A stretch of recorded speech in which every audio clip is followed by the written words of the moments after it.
Happy Turkey Day, Yeti. That was my turkey.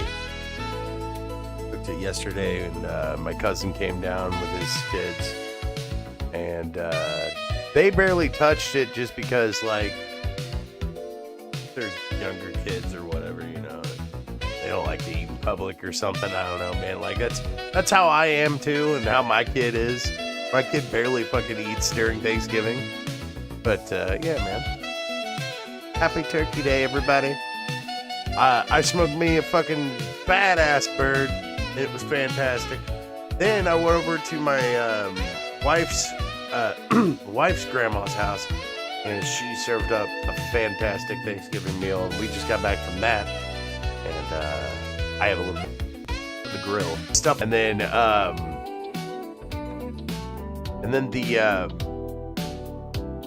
the drippings afterwards, man. I made some oh shit, yeah, my internet is fucking up bad. I think we're back now. I don't know if that was an internet fart or if, like, everything just died, but I think we're back. Dude, I had stuffing in my turkey, and that shit fucking ruled. I actually made a little bit more of it this morning, and then made some gravy out of the drippings from the turkey. Oh, man. It's fucking bad. It's gonna be bad, dude. I have shit for days now, and it's all... Oh, God. We also have this mission. This seems to be our last mission. The side missions. We could probably go take care of that right now. And then I have a battle ticket, so we can go to the infinite battle thing and then go back and forth and see how far we get on the battles tonight, I guess.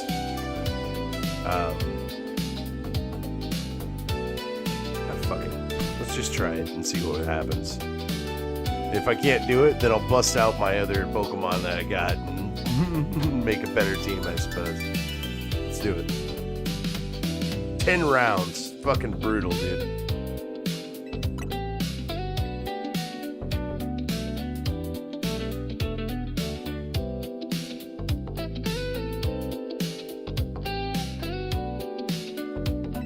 I was able to hit the dispensary on Green Wednesday, apparently, is a thing now, where they're selling weed a little bit cheaper on Wednesday before Thanksgiving, which is actually kind of smart if you think about it, because then you can get high at Thanksgiving and then eat up all the food at Thanksgiving. And shit, that's what I did.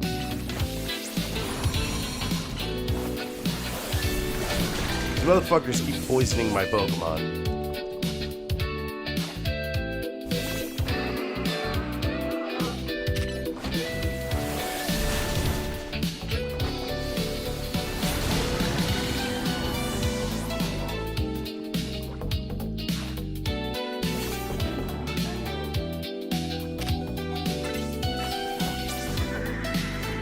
Oh, did I just, like, miss entirely? What the fuck was that?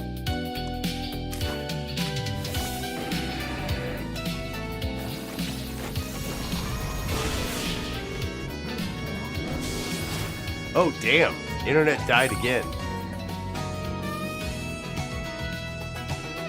The clouds weren't that bad outside. What the fuck is going on with my internet tonight?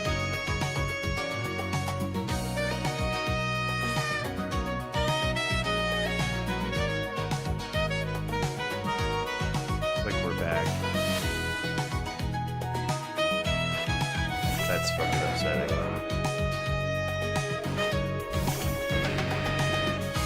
Oh, is he poisoned too?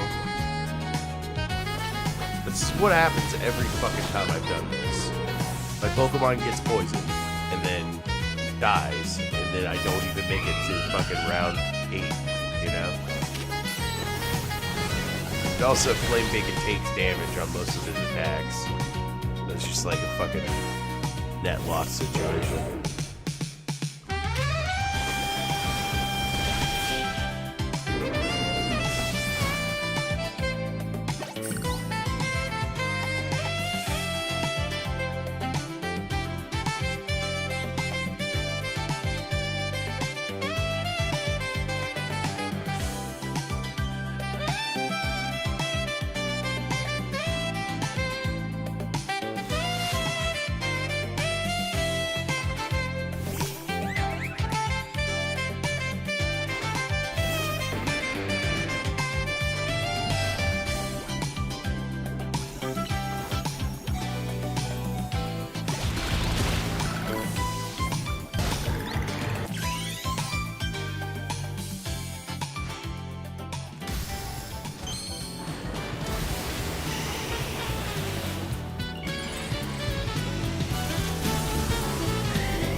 We're only on course 5, dude. I'm so fucked.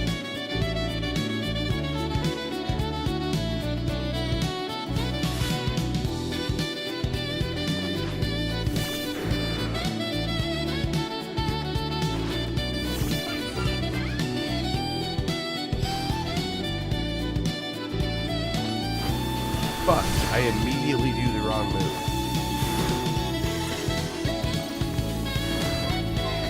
Why can't I use flamethrower while I'm frozen?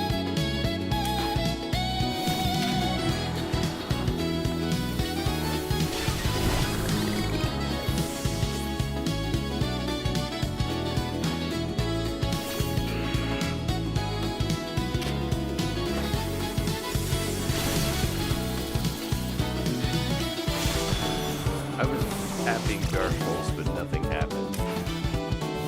I don't know. Look there.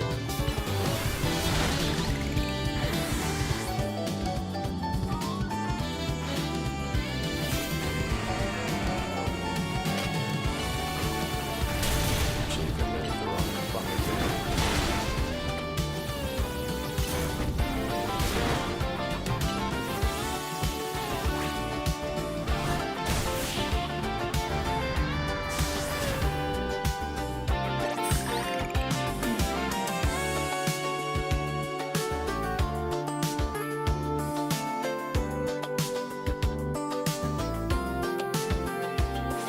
I'm so fucked. Need to switch up my team and do it a little bit better this time. Or just get some better moves. That is an option too. And I have some candy.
Oh, went back into it.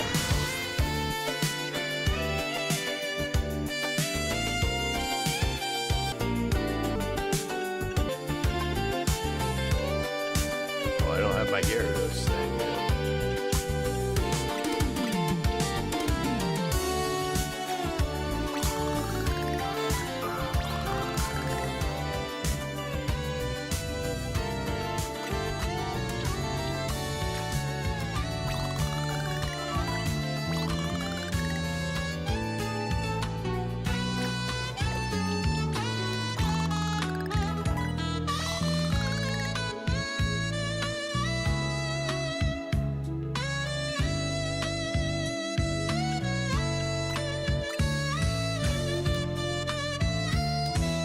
Hey, Alex. Happy Thanksgiving, dude.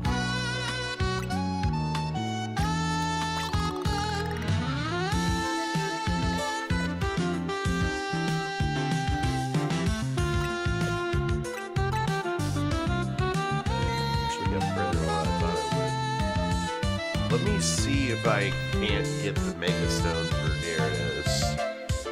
And I'll come back.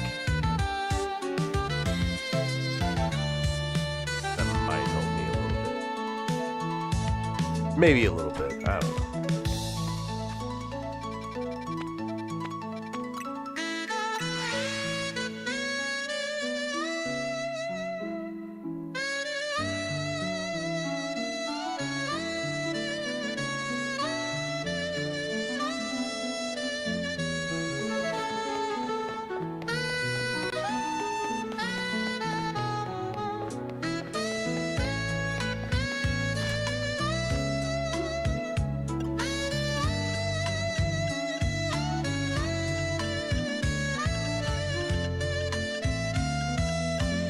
shit.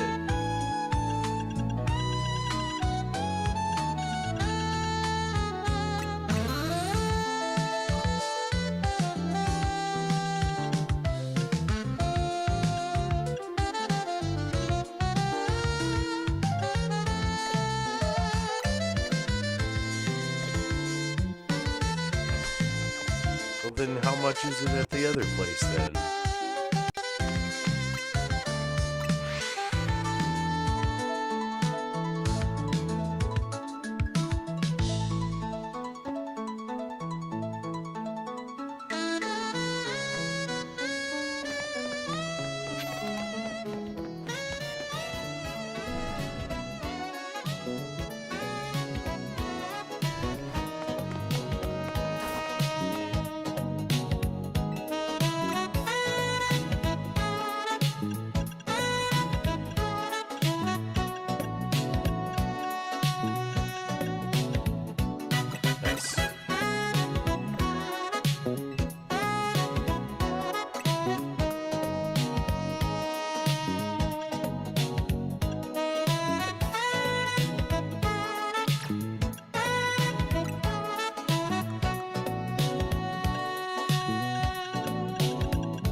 Fuck yeah, Mega Card.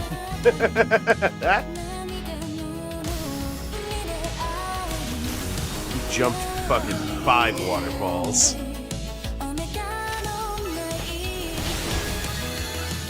Waterfall!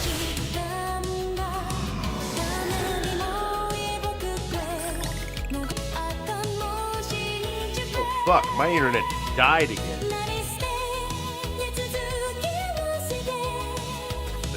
Crawling back now. Sorry about that, guys.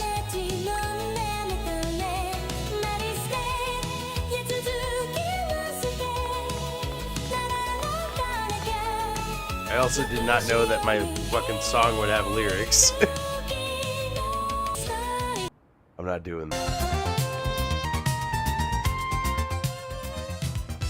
Yep.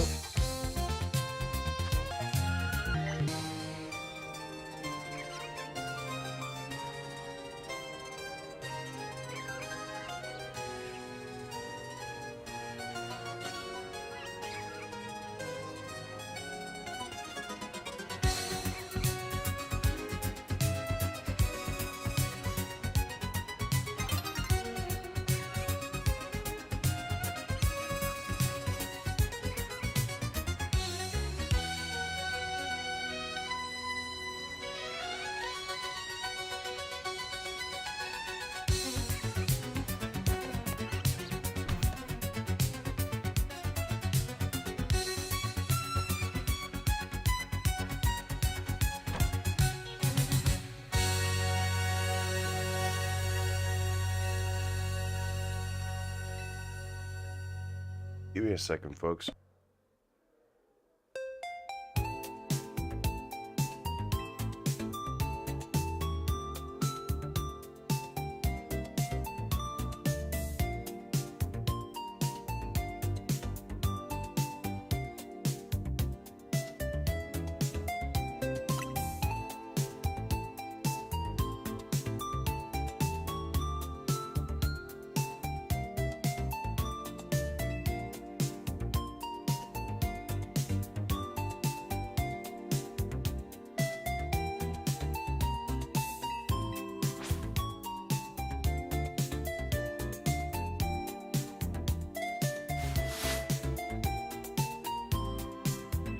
Sorry about that, I dropped my controller. Had to resituate.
Ah, you fuck.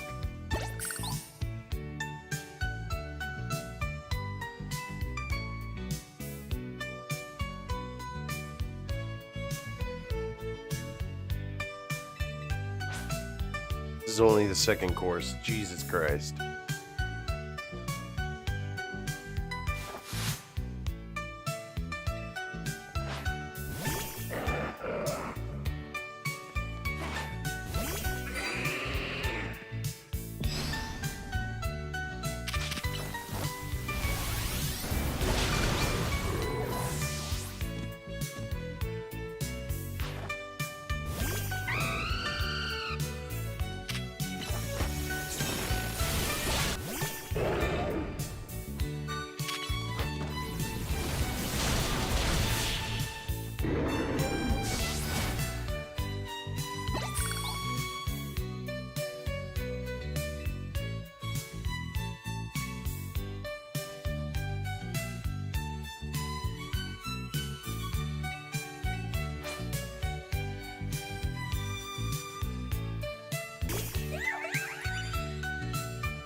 Fucking get him, Jeff.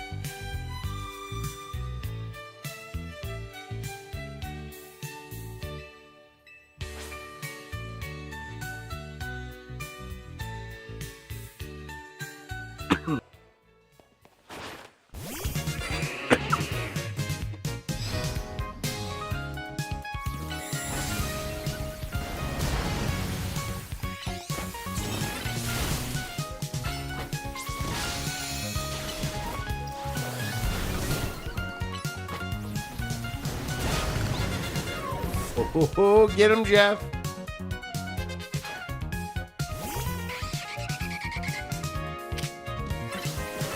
Oh, bullshit.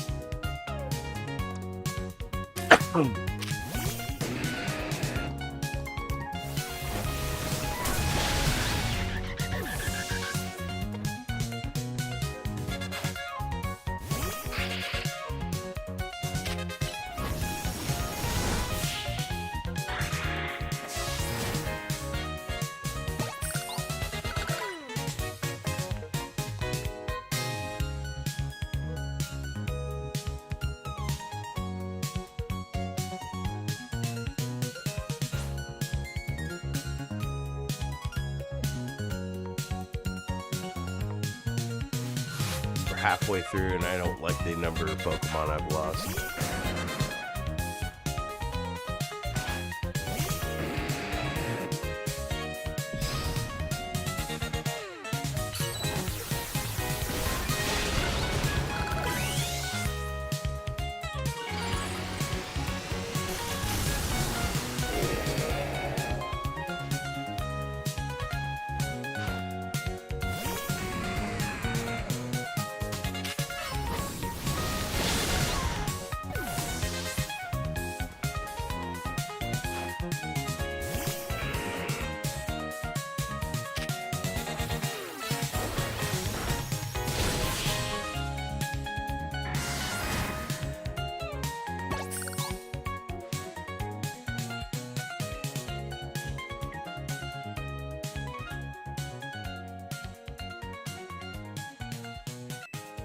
Four left.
Number 7.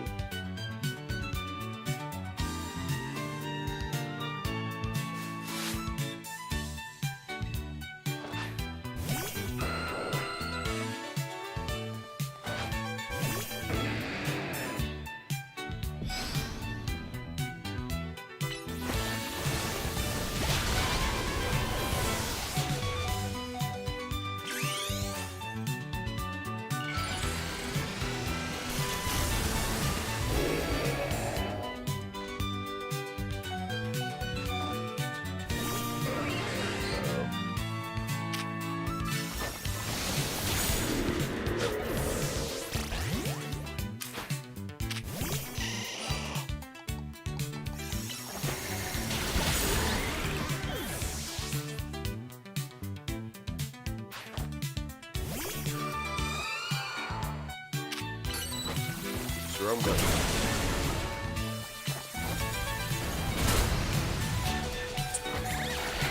Fuck me.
Dude, go fuck yourself.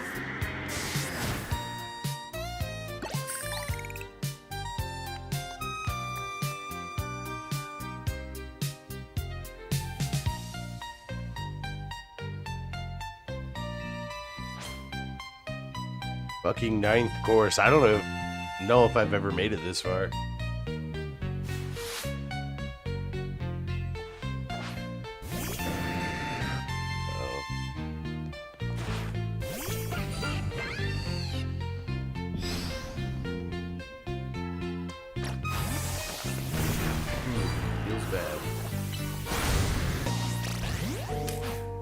bitch.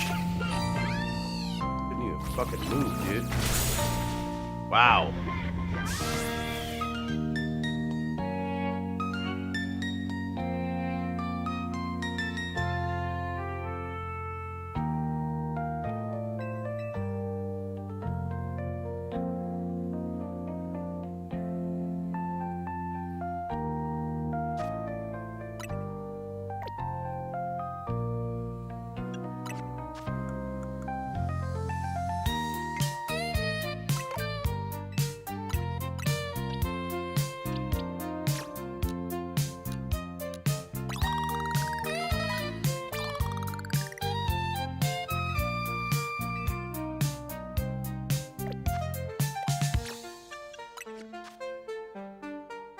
It's pretty brutal, man. I'm working on it. The last side mission too. This thing does need a dragon type move, doesn't it?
Utility alone makes me want to do bounce. I don't like my odds of this one now.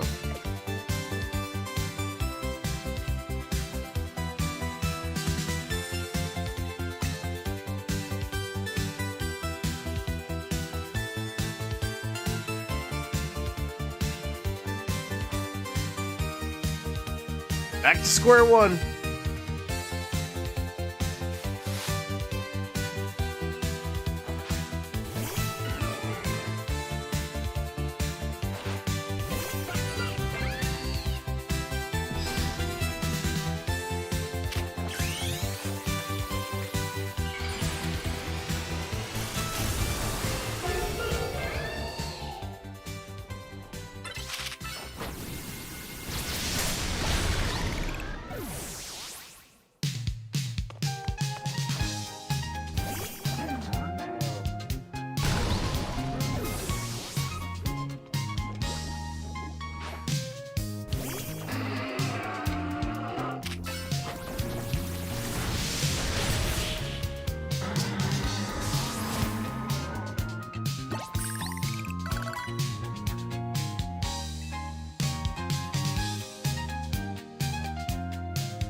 Fucking ass tonight.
Third course.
4.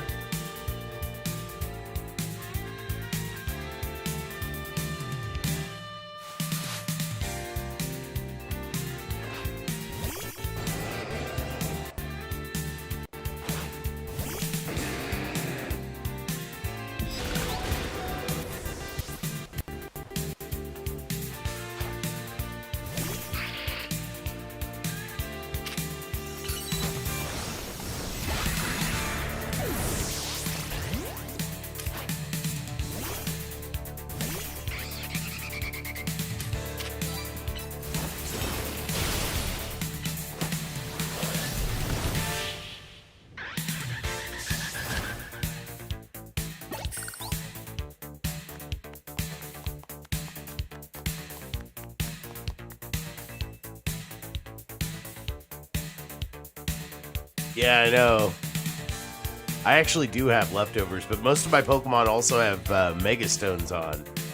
So you can't have a Mega Stone on and a item. Jeff, for instance, though, has the big root on.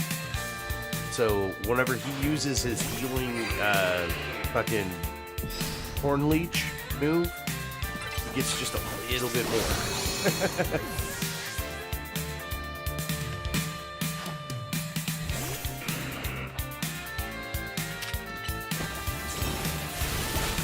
I keep forgetting that I can use fucking Earthquake on Gengar on this game because there's no abilities.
Course 7.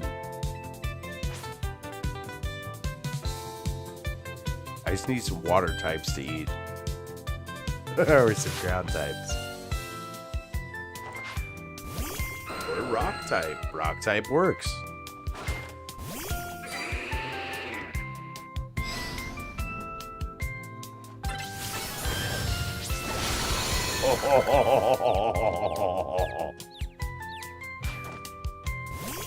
Oh, hello there.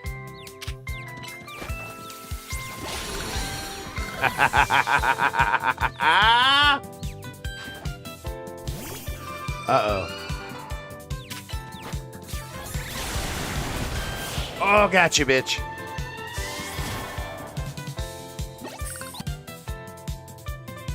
Course number 8.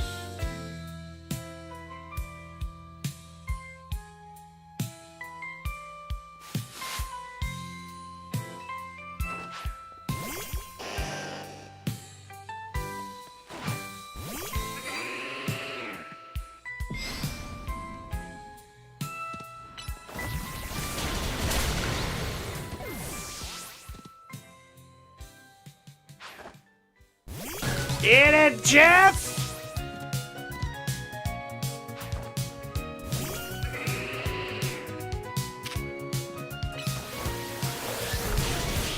Yeah! This is course 9. We still have Jeff. Let's go!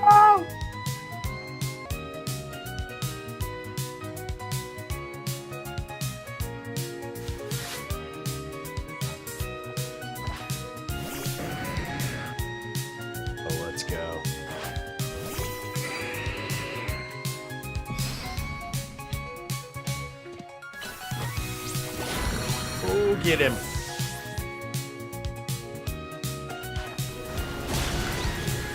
Ugh, he poisoned Jeff. That's not good.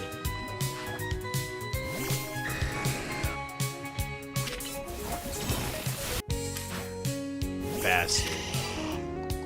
Kill Jeff. Die!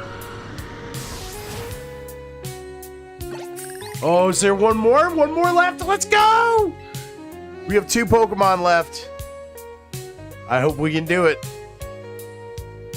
10th course. Let's do this thing.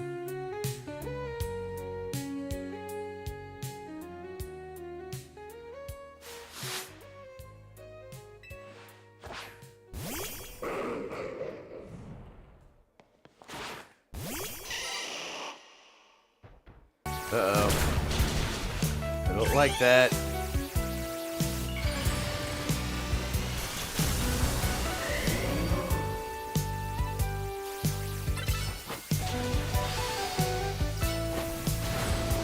Ah, come on!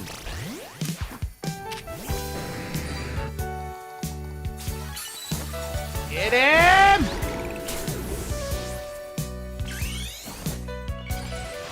Woo!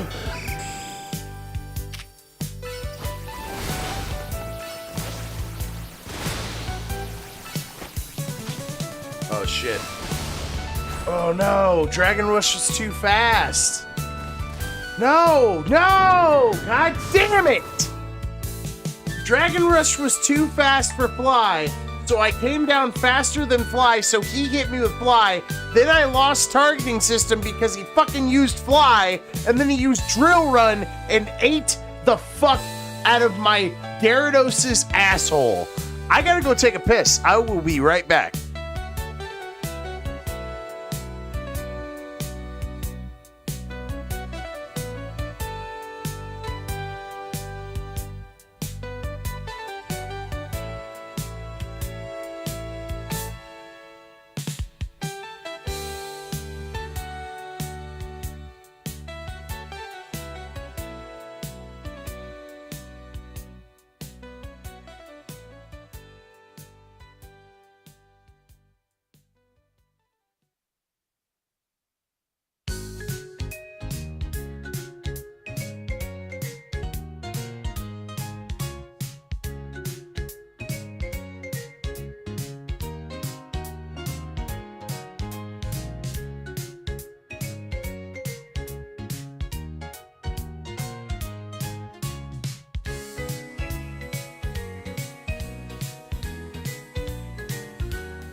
All right, I'm back. Sorry.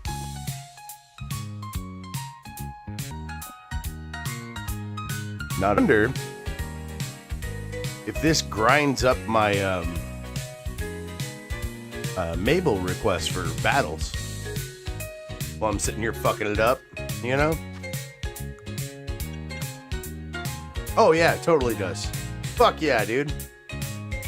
So I can just sit here and fuck up this mission a bunch, or redo it later, and then be able to grind up this battle thing really fast.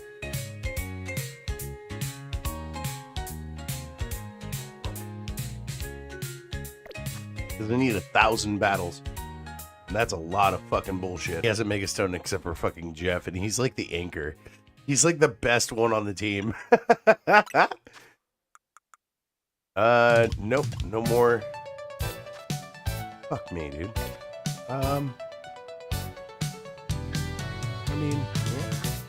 I'm gaining experience too whenever I'm doing these. So there's no reason not to just keep trying.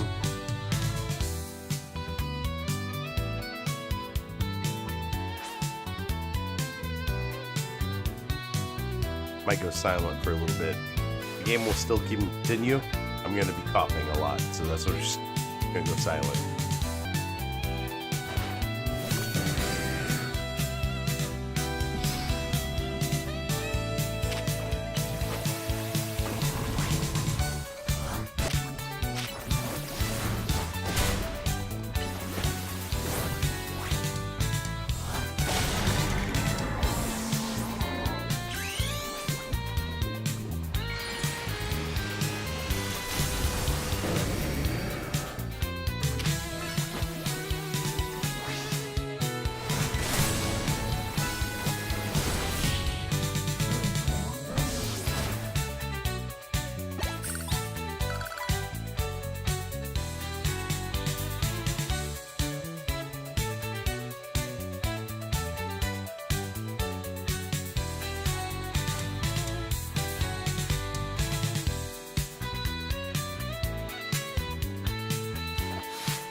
I just want to full heal him right now. I can't.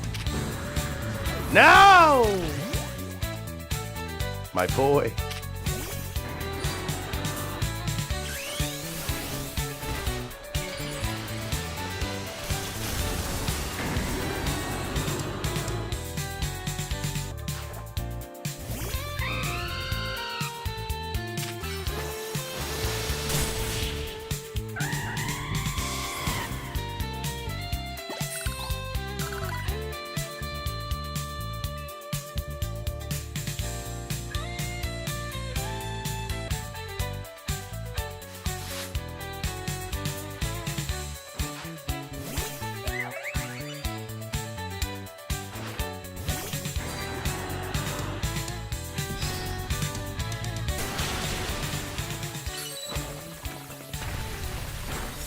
Fuck your Stone Edge. Fuck your Moon Blast. Go fuck yourself.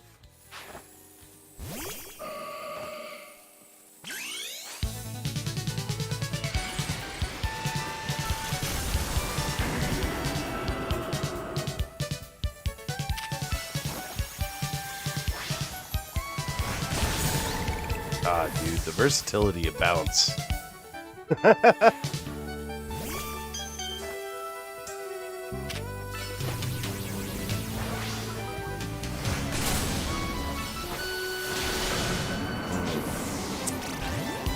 Surf off, that's not good.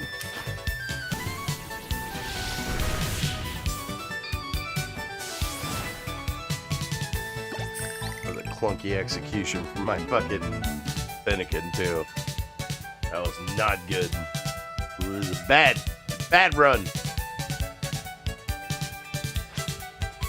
We're in course 4. Yeah, that was a terrible run. That was very bad. We are very much fucked.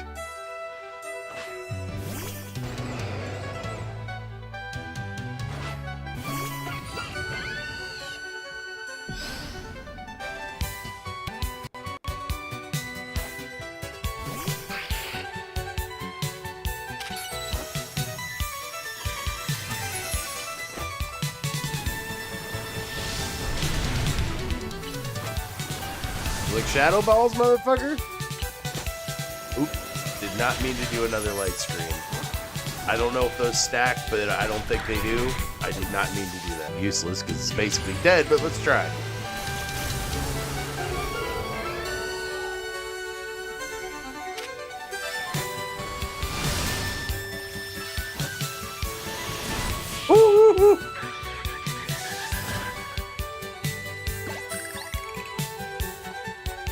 Fucking barely did it, but I did it. It's really windy outside, so I'm guessing there's also some clouds mixed in there. I keep hearing it's supposed to be raining this weekend, so I wouldn't doubt that if it's fucking out there, it's doing that fucking stormy shit. So it's probably fucking up my internet, and I'm sorry about that, guys.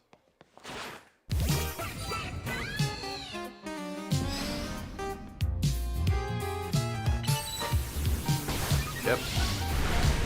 Too much. I got too greedy. 3 left. 2 of them my anchors, though. That's good.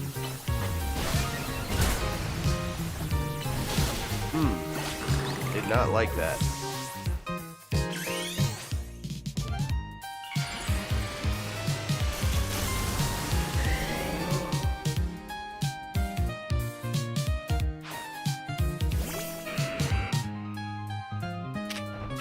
Oh, fuck. Wrong button. God damn it.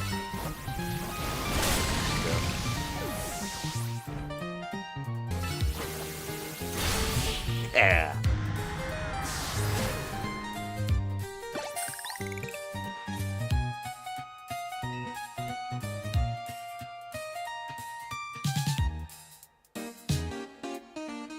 Sixth course? I don't think we're gonna make it, man.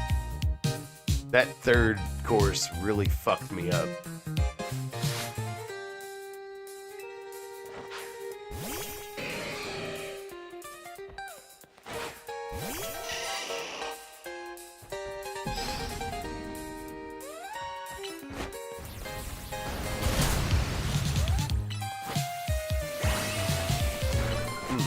Fucking lunge.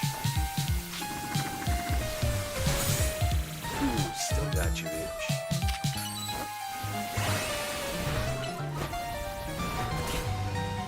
Oh my god. The closest thing I got. Fuck.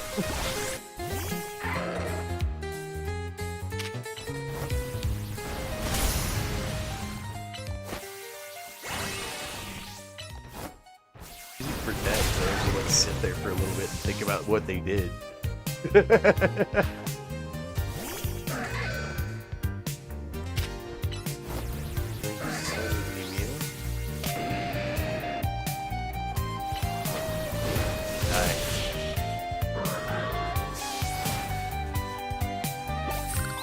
There's no way I'm gonna beat this. Not right now. Like I said, dude, that third course really fucking tore me up. No way, man.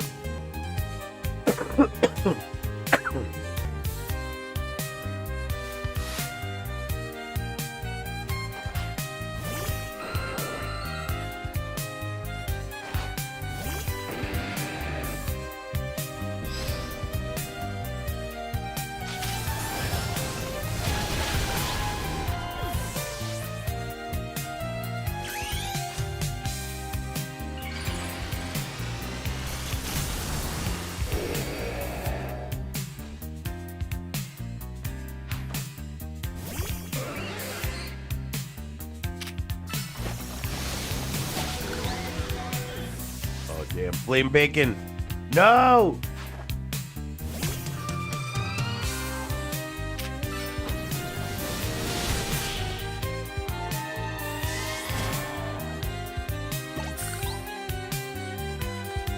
Dude, flame bacon is on his way out, and then I have Jeff. And we're on course, what, 8? This is the 8th course.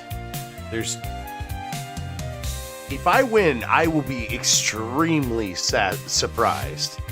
You know, like, there's no way.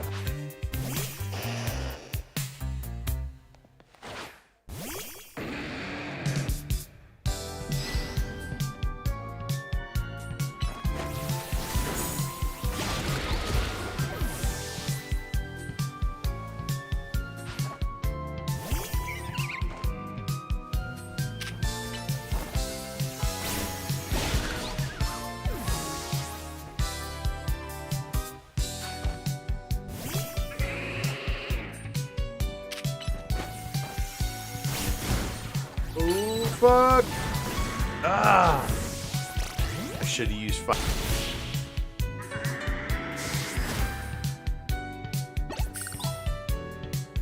Okay, so this next one's going to be the 9th course. If I beat the 9th course, Jeff is going to be so damaged, there's no way I'm going to be able to do the 10th course. Because that Drampa, dude, there's no way that Jeff is going to get through this Drampa in the 10th course anyway. Fuck.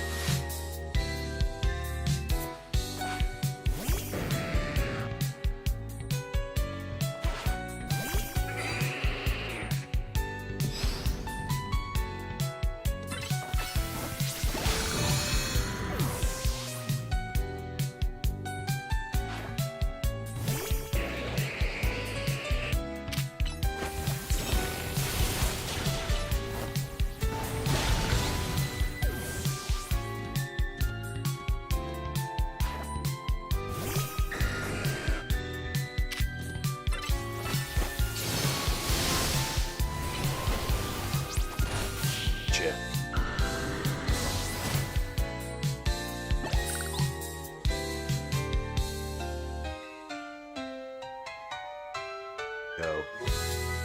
We're on the 10th course. I guess let's see what fucking happens.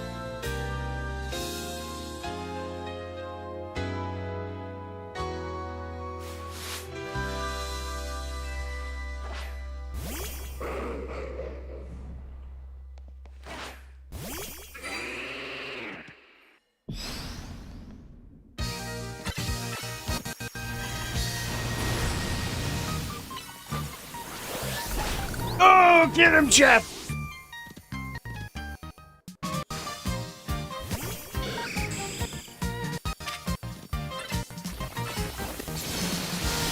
Get him, Jeff! Holy fuck, Jeff!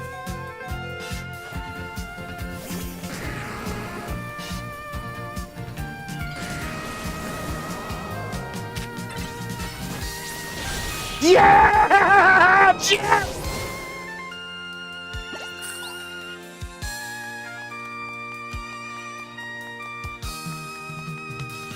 Holy fuck, Jeff! He healed on that too. So he was on the verge of death. Last Pokemon, 10 battles in a row. Oh my god, Jeff. Holy fuck, Jeff. $100,000 to do it again. That was wild. All of the side missions are now completed. 119 out of 119 side missions now done. Infinite Royale is the only thing that's left to do now. And then to get the shiny charm, I need to complete my Mega Dex, catch 5 more dragon types, and do 1,000 battles.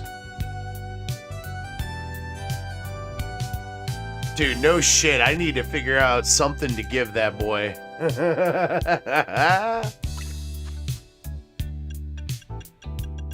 See, I think I actually have, like...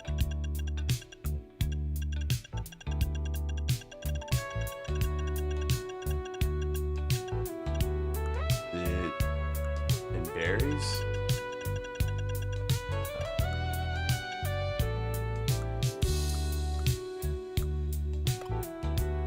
Here we go. Oh. Well, I can't. But yes, Jeff deserves all the treats. Stomping into the blood of his enemies. Gobble gobble from Spirit. Happy Thanksgiving, Mr. Spirit.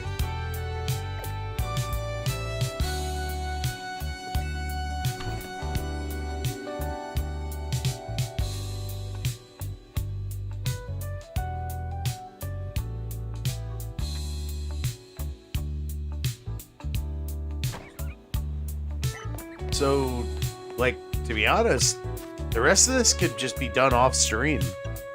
I could try to go hunt down 5 dragon types. That's not going to really matter much. But the rest is just doing battles and progressing that dex, but that's about it.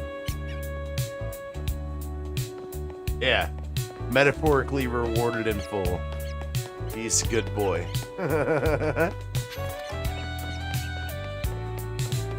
Fuck, dude. That was wild as shit. Let's find a bench and we'll do a battle royale again. And then I'll try to switch games. See if I can't find one of these ROM hacks that I have on my computer. And we'll play a Pokemon ROM hack. If it'll work. I haven't tested it yet.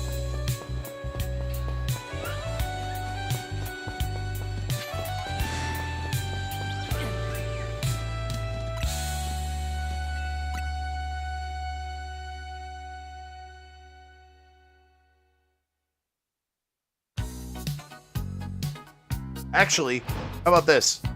Since my internet's actually kind of running again pretty good, would you guys rather me go Twitch exclusive and do a high stream, or continue on with some Pokemon stuff?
Oh, max potions. Nice.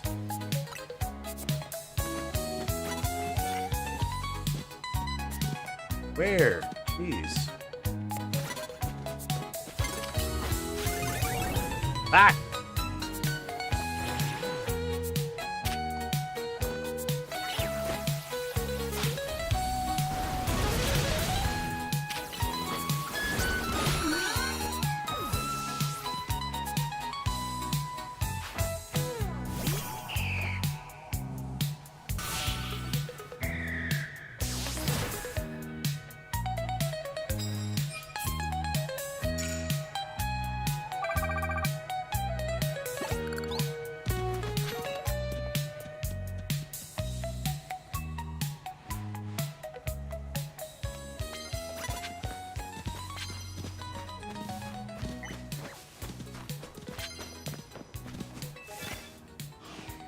Oh, whoops.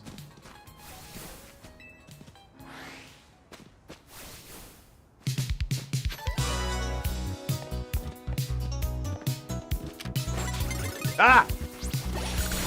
Haha, bitch.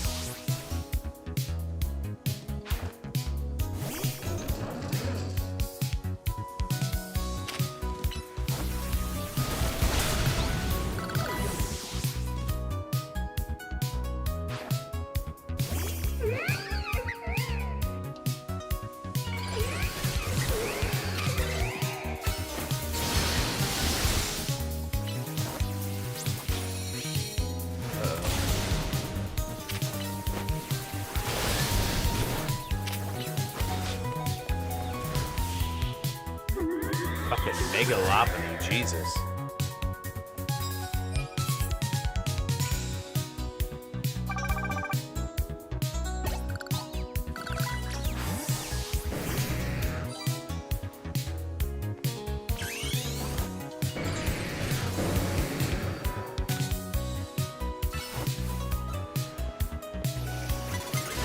Ah, come on! They just put their Pokemon back. What?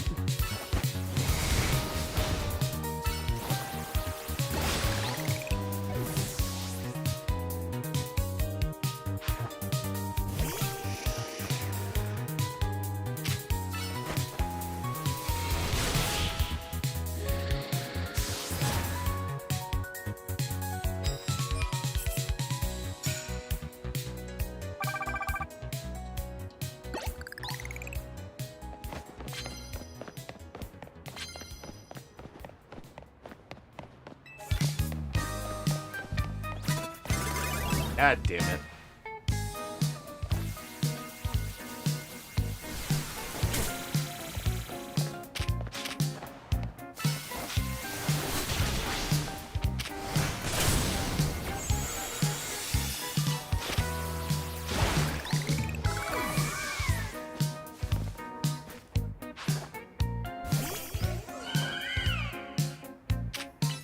Oh, whoops.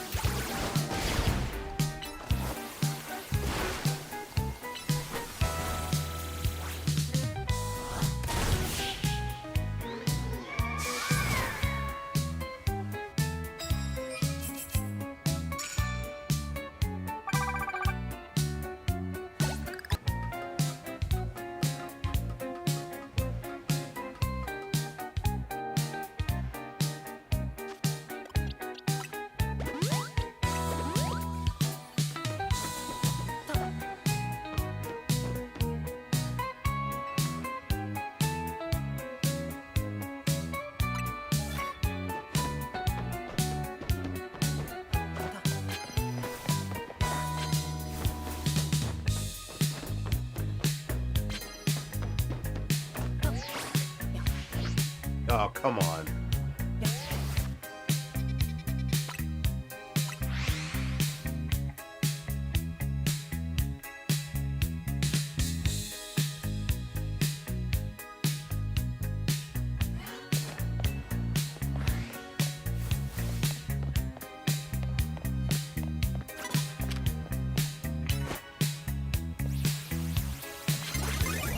Oh, shit.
Nice.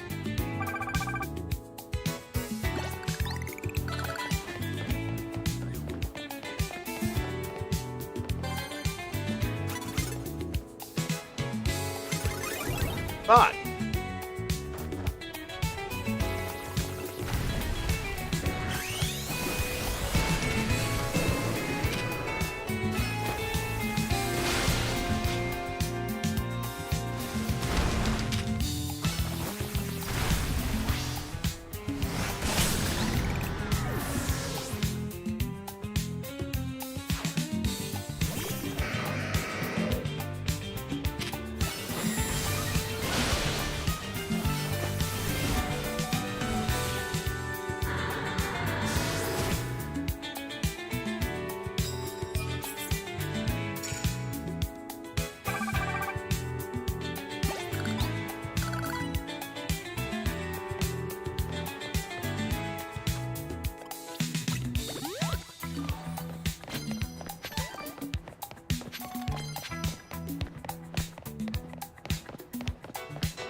Ooh, that's not good timing.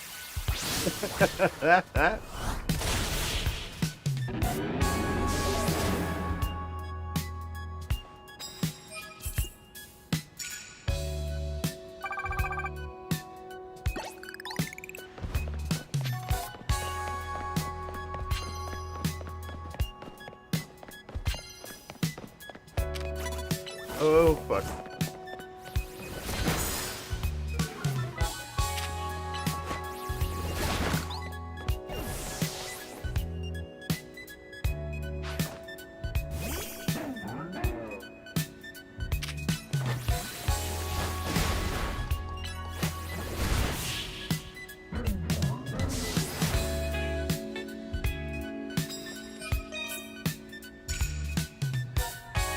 Sneak up on one more guy. The dragon move.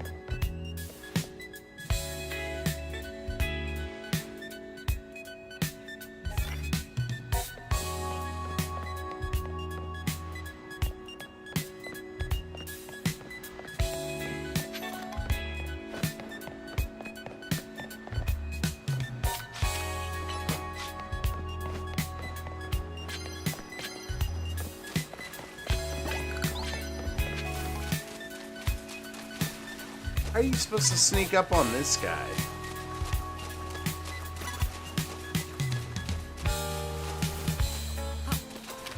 Like that, I guess.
Yeah, there we go.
Uh-oh, shit.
One more super effective plus move and sneak up on 2 more opponents.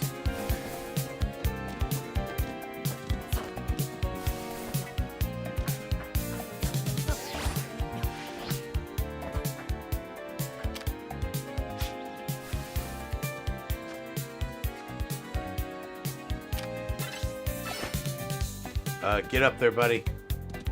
Come on.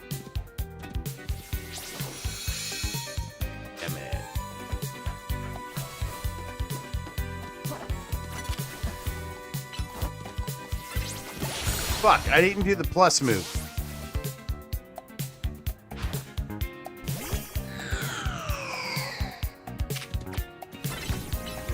God damn it, I accidentally double tapped it.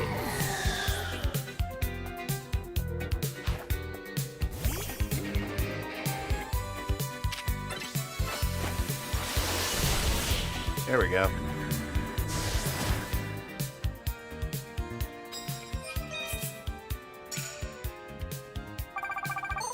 Got it. Fuck yeah.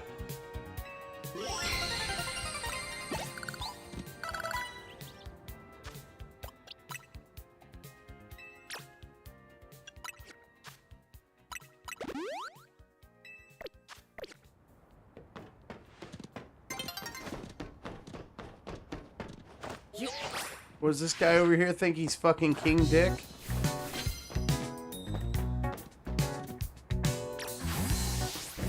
Hey, Mr. fucking Ivory Tower, what are you doing up here?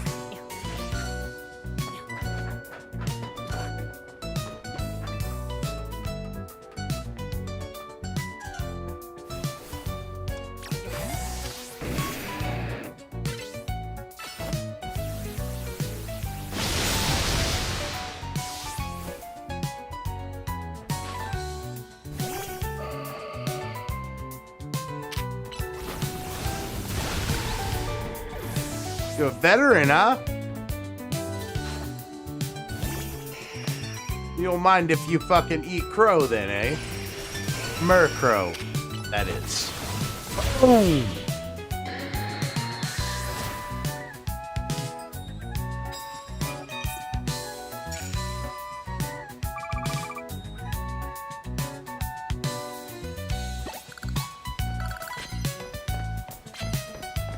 That was 17 victories right there. Nice. We've got a little bit of daytime left, or nighttime left. Looks like we kicked everybody's ass over here.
Oh my god, what the fuck?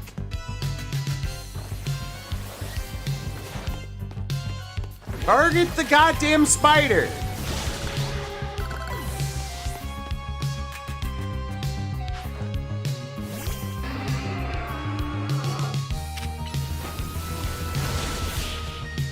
Fucker.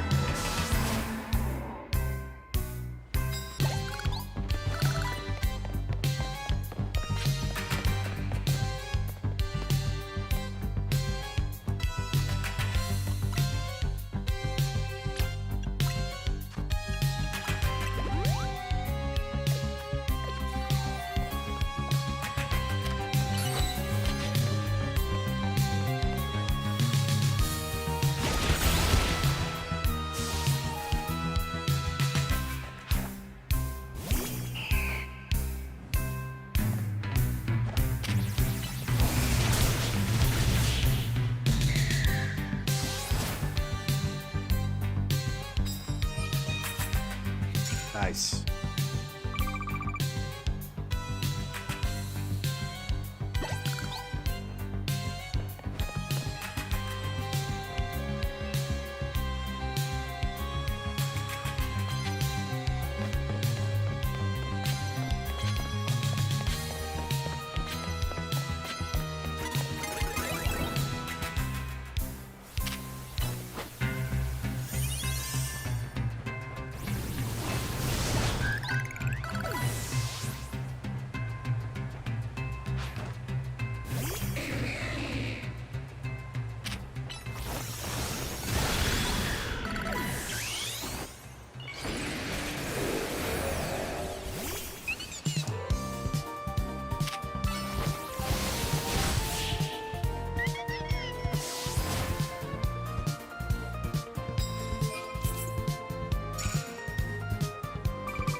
Nice. Nice. Grabbed medals right as soon as I fucking switched over.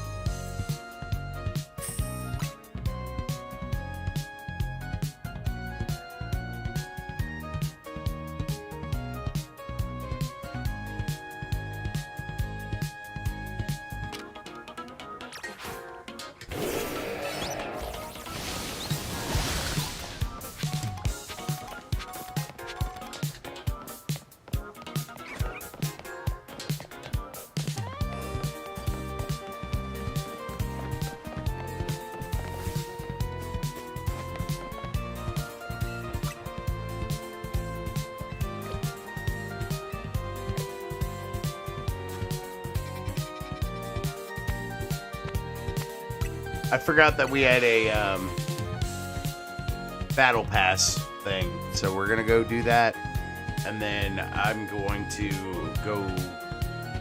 Actually, I'm gonna go take a piss real quick. We're gonna set this up, then I'm gonna go take a piss, then I'm gonna be back to do the battle, and then I'm gonna see where we're at on the stuff, and probably switch to a ROM hack. If you guys are down with that. I'll be right back, folks.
Oh, hell yeah, Alex.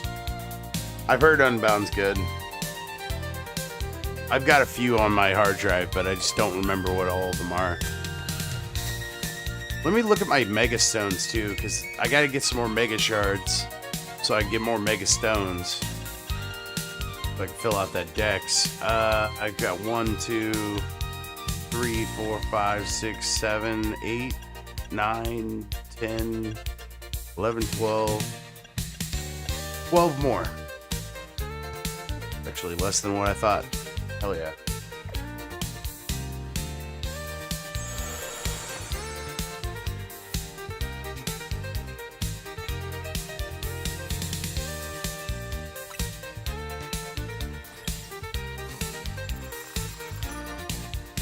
Oh. This bitch is actually kind of hard, so I'll have to fucking deal with her.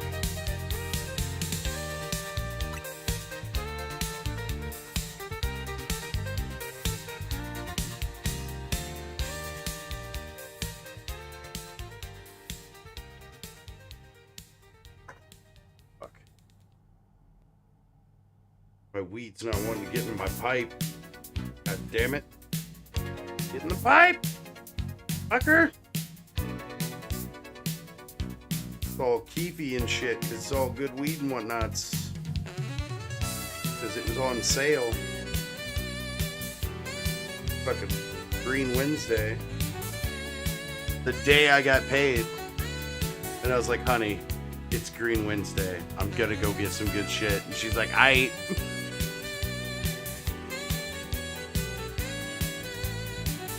Bring me back something.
Mine's cooler, it's shiny. Fuck you.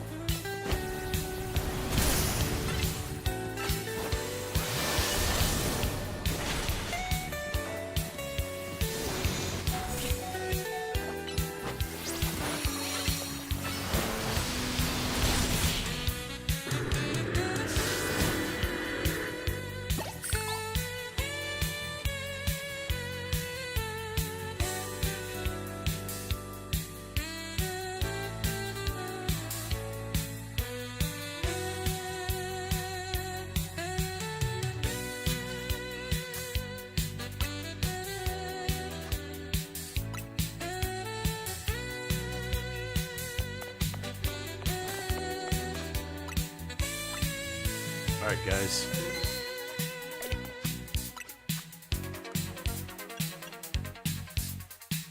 I need to win, what is that? 3 more would be 80, so,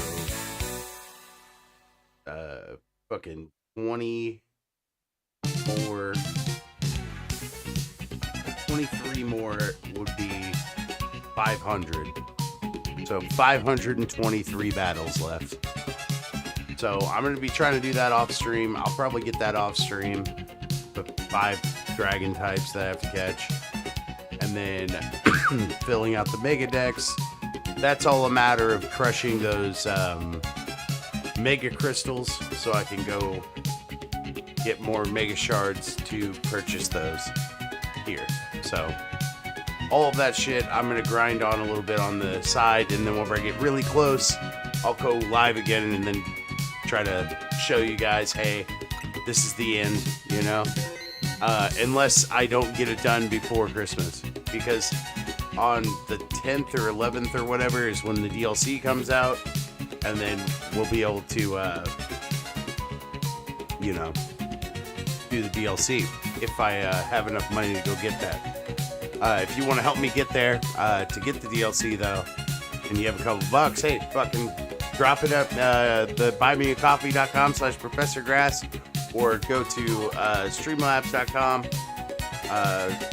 streamelements.com/ProfessorGrass/tip, or go to Rumble Rants. All of those are optional. None of those are required, but I really appreciate when people come in and they drop a couple bucks. Pretty cool. It's just fucking neat. Makes me feel like I'm actually doing this streamer thing right, you know? So don't go anywhere, or do, you know, either way. I'm going to power down the Switch. We're going to switch over to a ROM hack. I just got to find it real quick. Just give me just a second.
Okay.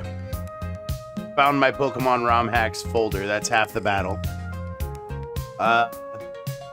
We got Pokemon TCG Generations, Pokemon Crystal Legacy. I think I got another TCG there.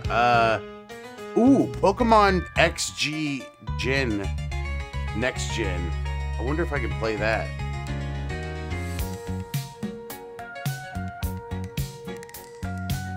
Okay, so hang on.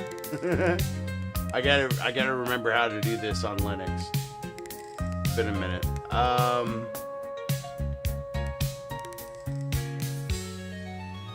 Do I have the key?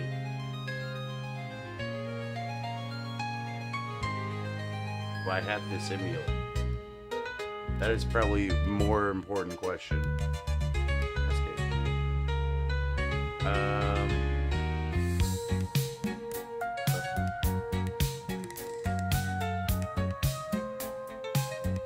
Okay, hang on. Let me look. I'm being too ambitious. I could just play a fucking normal ass ROM hack, but I'm like, I could totally look and see if there's like, you know, see if there's a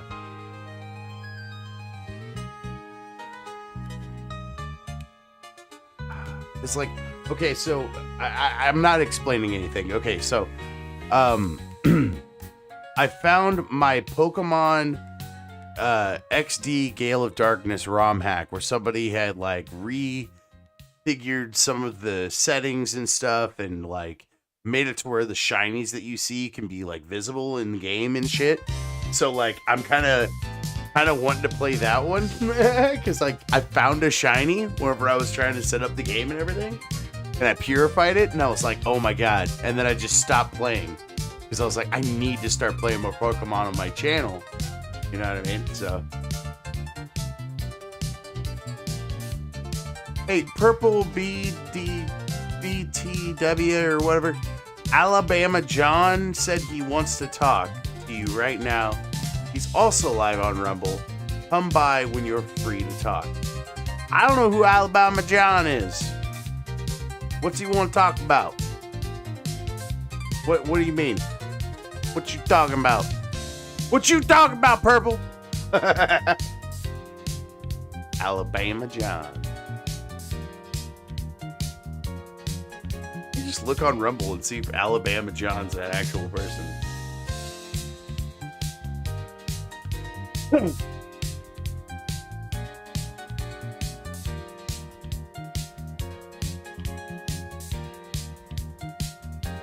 Alabama John.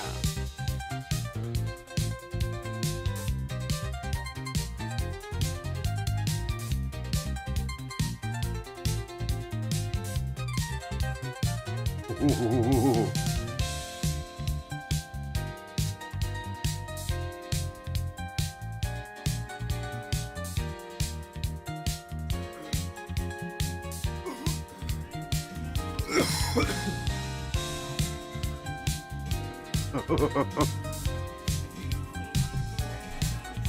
Dog said my Thanksgiving dinner is Pay's farts.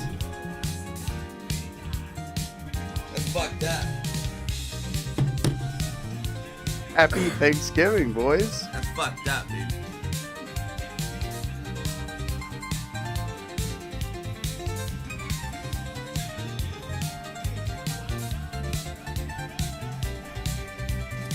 What's up, RMG relaunch? How's it going, man?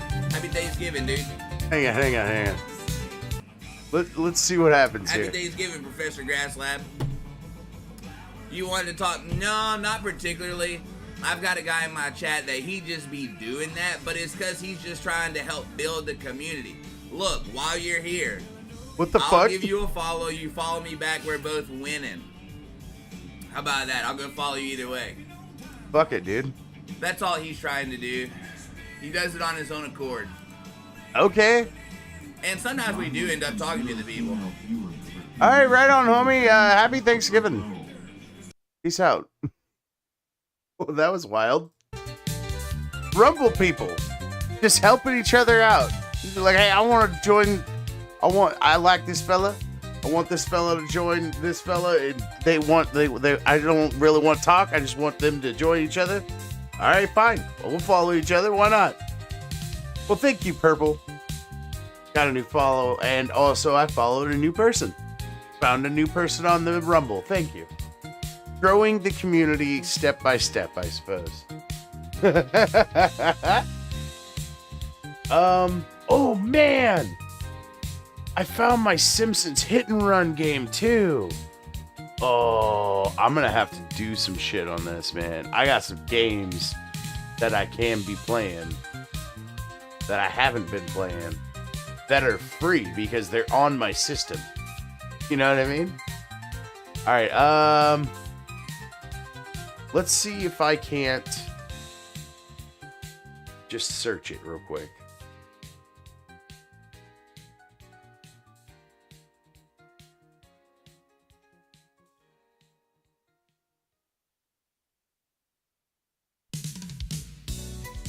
Can't remember what the name of it. Oh.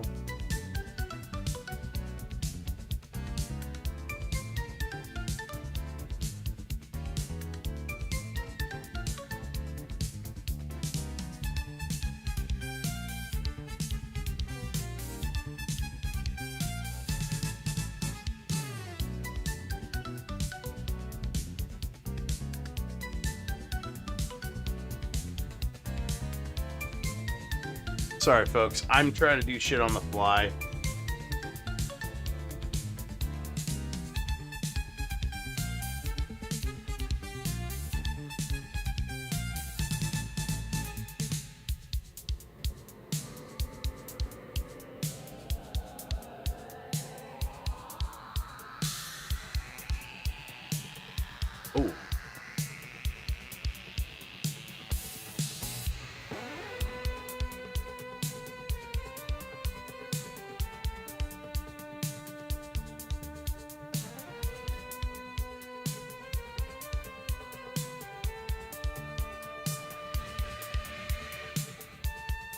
I should have done this while I was like just before I went live, but I didn't. I'm like looking through a bunch of different files here, trying to find my emulator.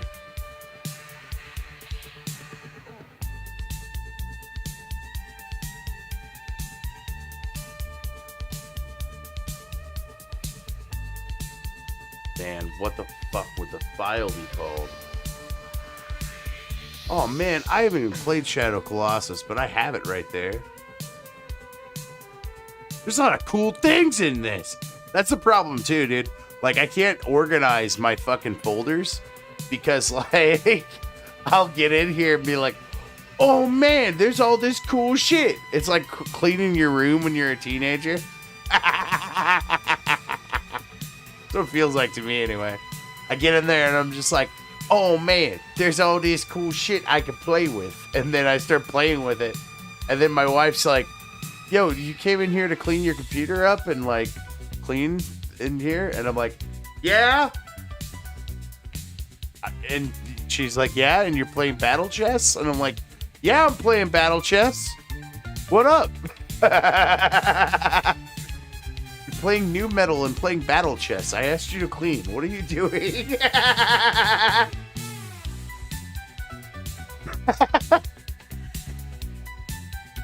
I'm just like, I don't know, man. Do you want to hit this? Like, what up? Oh, that's not it. Oh, what the fuck? If this says Dolphin Emulator, if I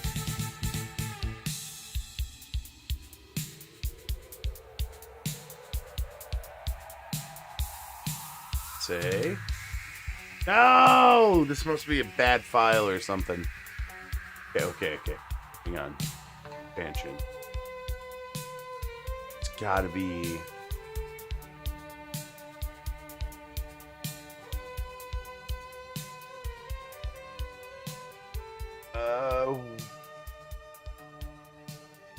Fuck. There's Emerald Imperium. Dude, there's like a lot of ROM hacks that aren't even in the right folder. God damn it. Oh, there's PK Hex. I need to use that sometime, actually. Try to help out my wife with something.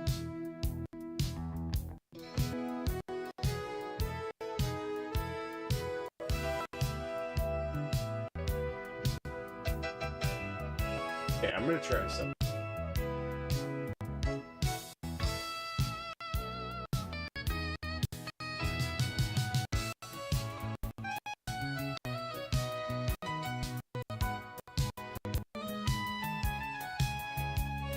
Because, like, I have RetroArch on my Steam. I wonder if I can run it through that. And Spirit said something about he wanted to say something.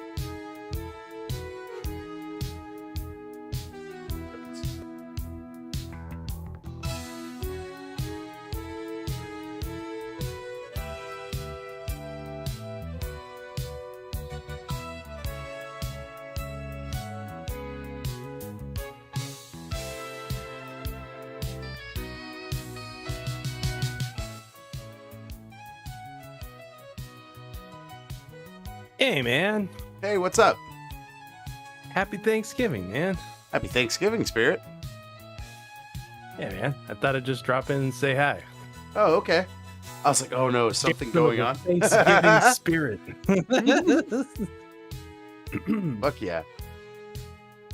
No, man, I'm full of fucking turkey and pie. How about you? Oh my god.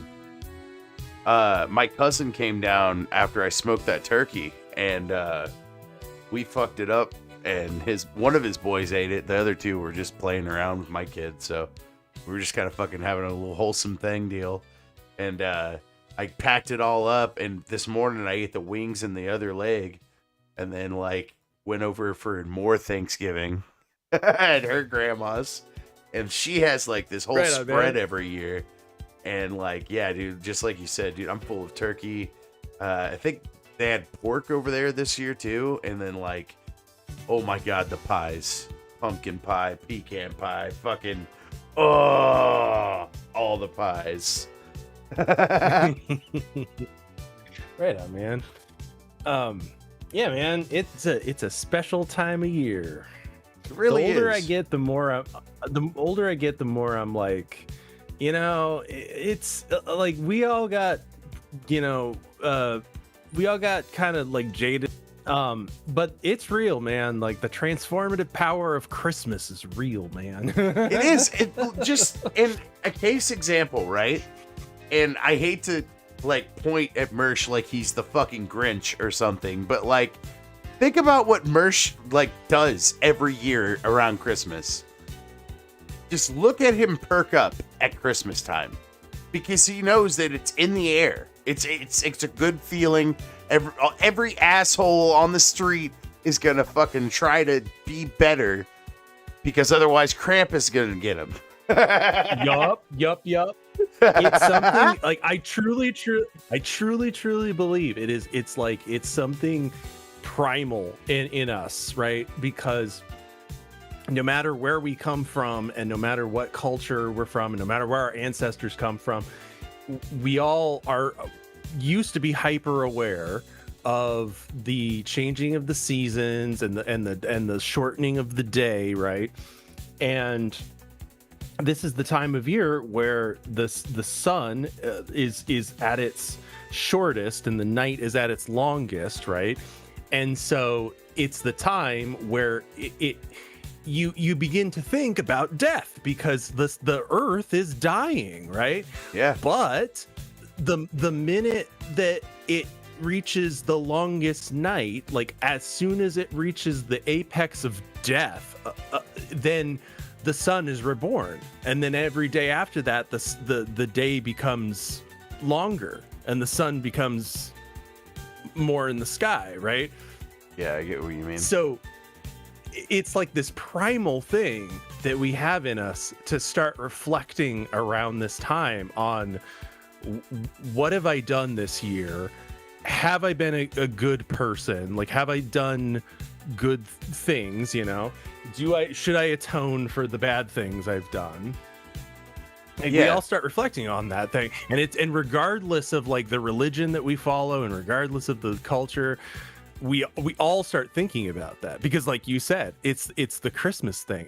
Are you on the good list or are you on the naughty list? Yeah.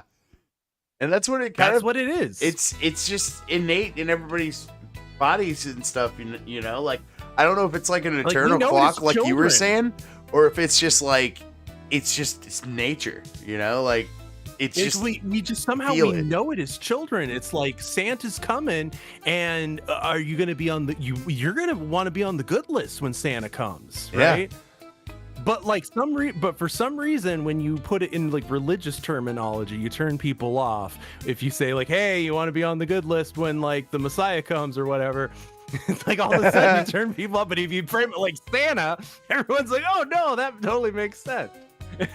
No, yeah, he's a big bearded fella, Coca-Cola sold him to us, so it's all good. Mm-hmm. It's all. But good it's all things. this.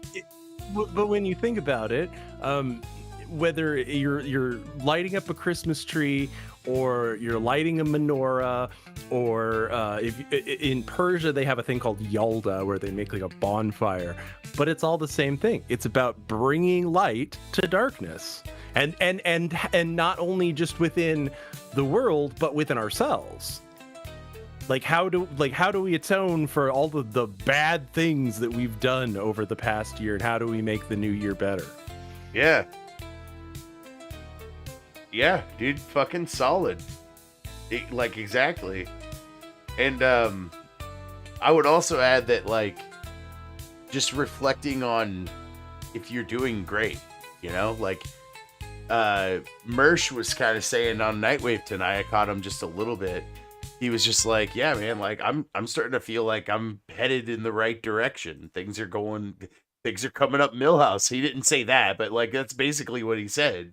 He's just like, it's turning out for me, shit's going right. It's like, yeah, man, like if you focus in on the positive and you try to actually thrive to certain things will work out for you, good things. Right. And we have to take the bad with the good. Like that's part of the whole thing. Like, we have to have like the death so that we can have the rebirth. You have to like Oh, is that right, walk Spirit? through the valley of the shadow of death, huh? Okay. Like, is that right, Spirit? It sounds like something from the Green Pill or something. You gotta take the bad with the good. Totally, man. You have to walk through the valley of the shadow of death, you know, to appreciate the highest mountain.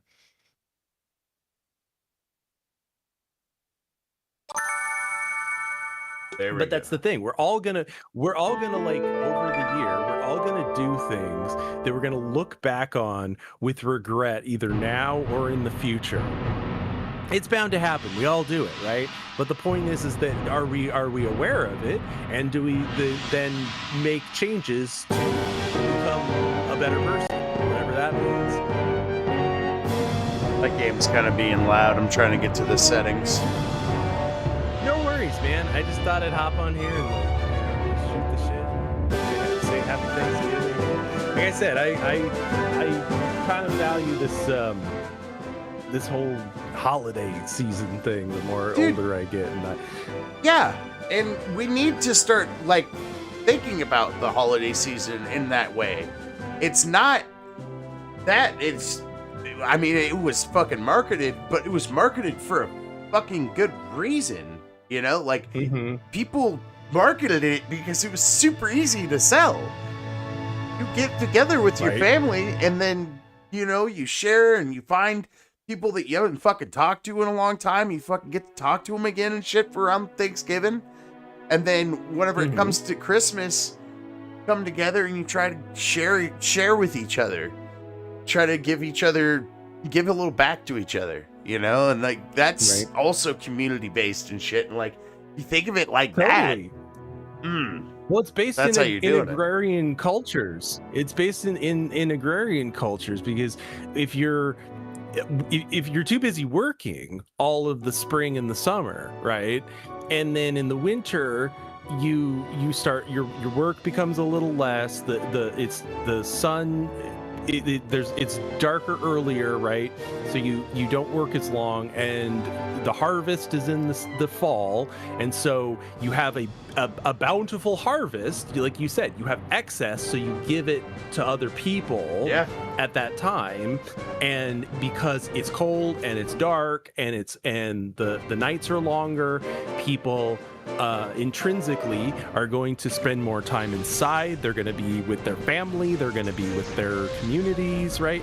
So regardless, and this, I guess, is the point that I want people to see, is that regardless of your religion or your culture, where you come from, the one thing that we can all kind of share, like, as human beings, is Christmas.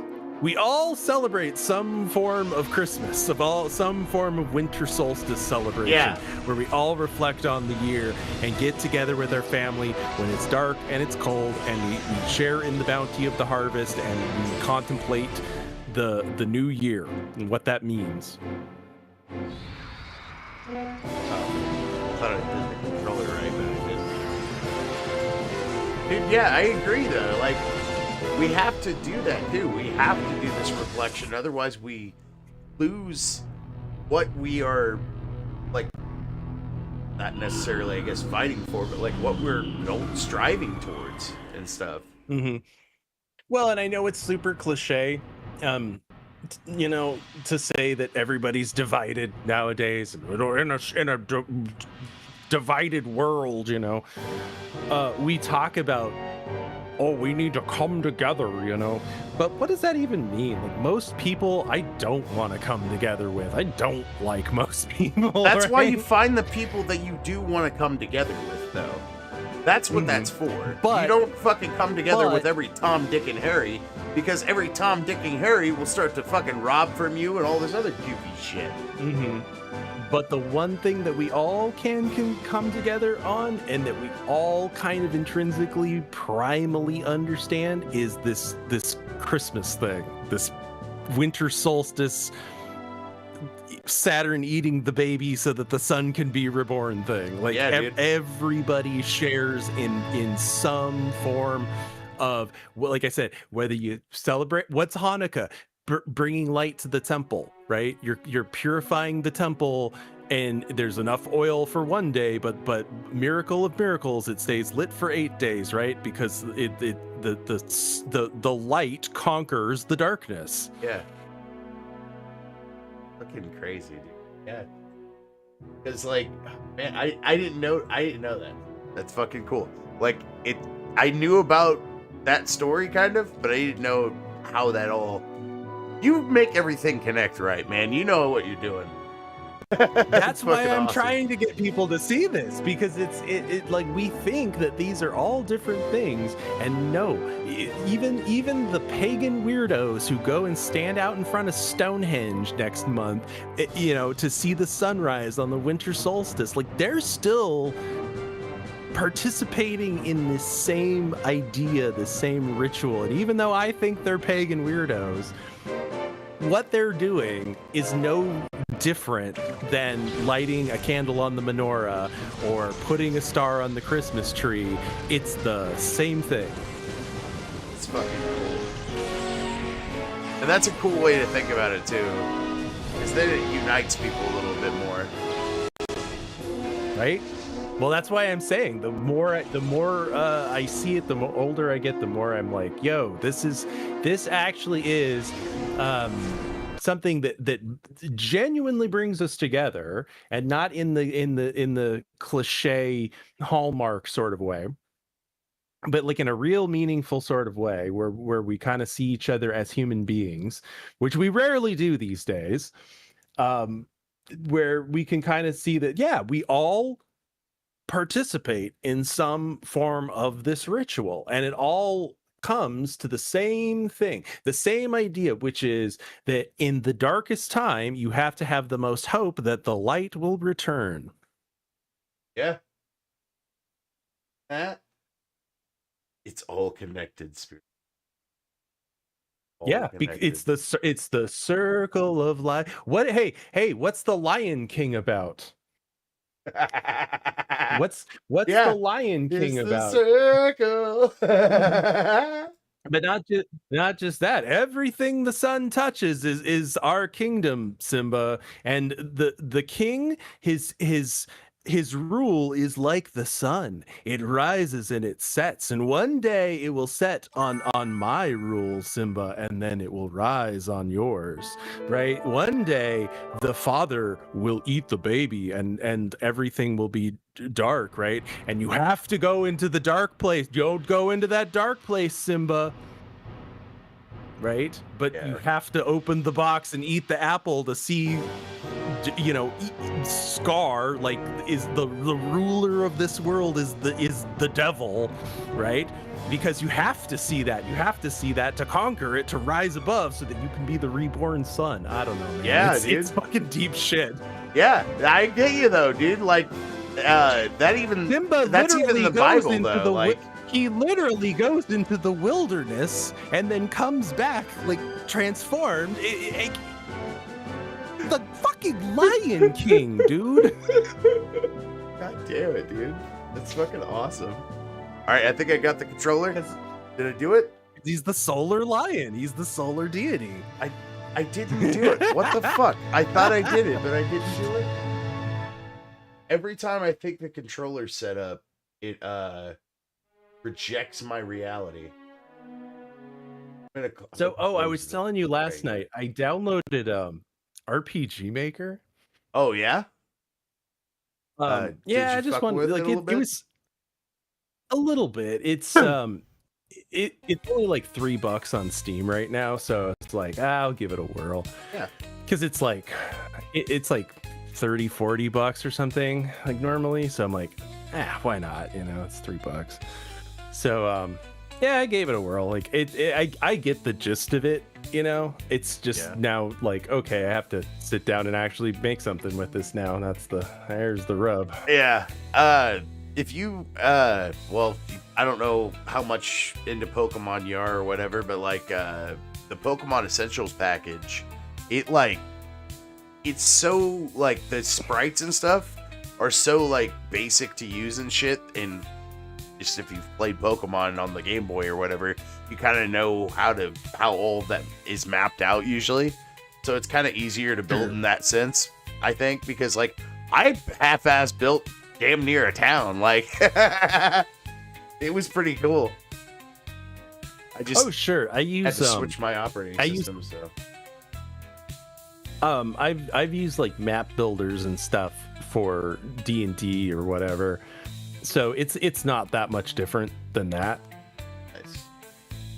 Oh yeah, But You're fucking DM. You know how to do that shit. Yeah.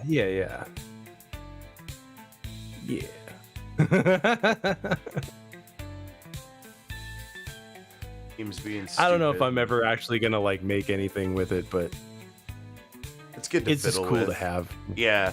It's just Unreal fun to- Engine's also good to fiddle with too. You wanted to kind of I can imagine. dip your toe into that.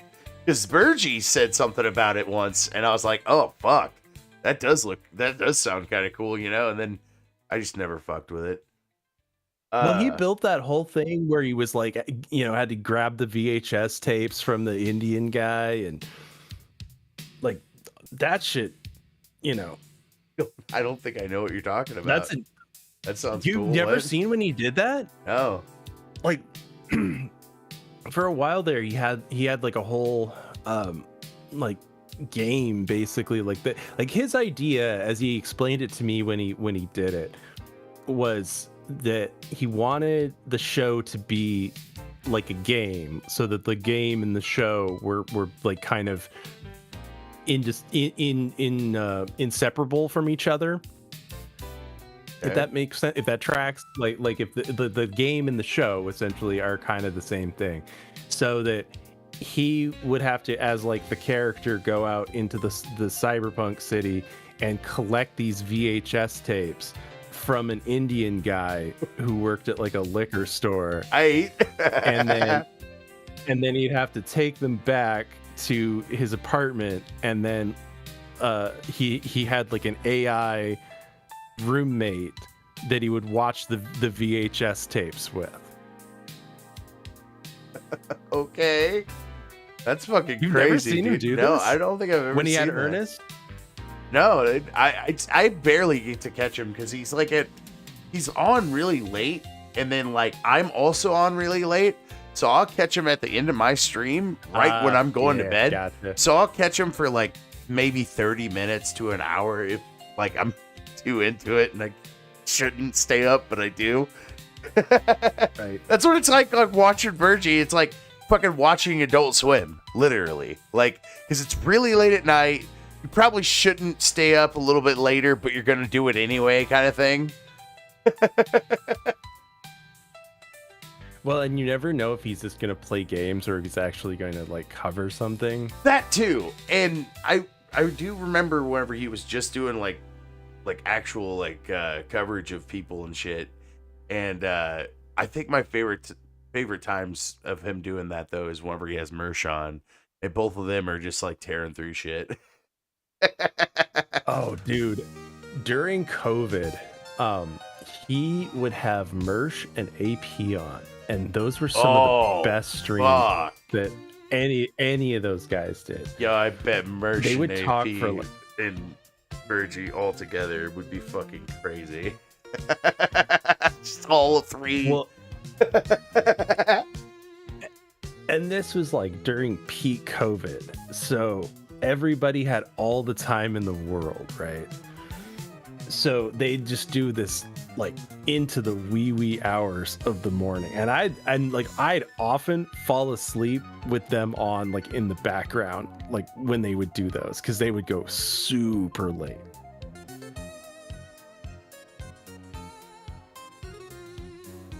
But yeah, dude, those were fun streams. Unfortunately, I think they're lost to time.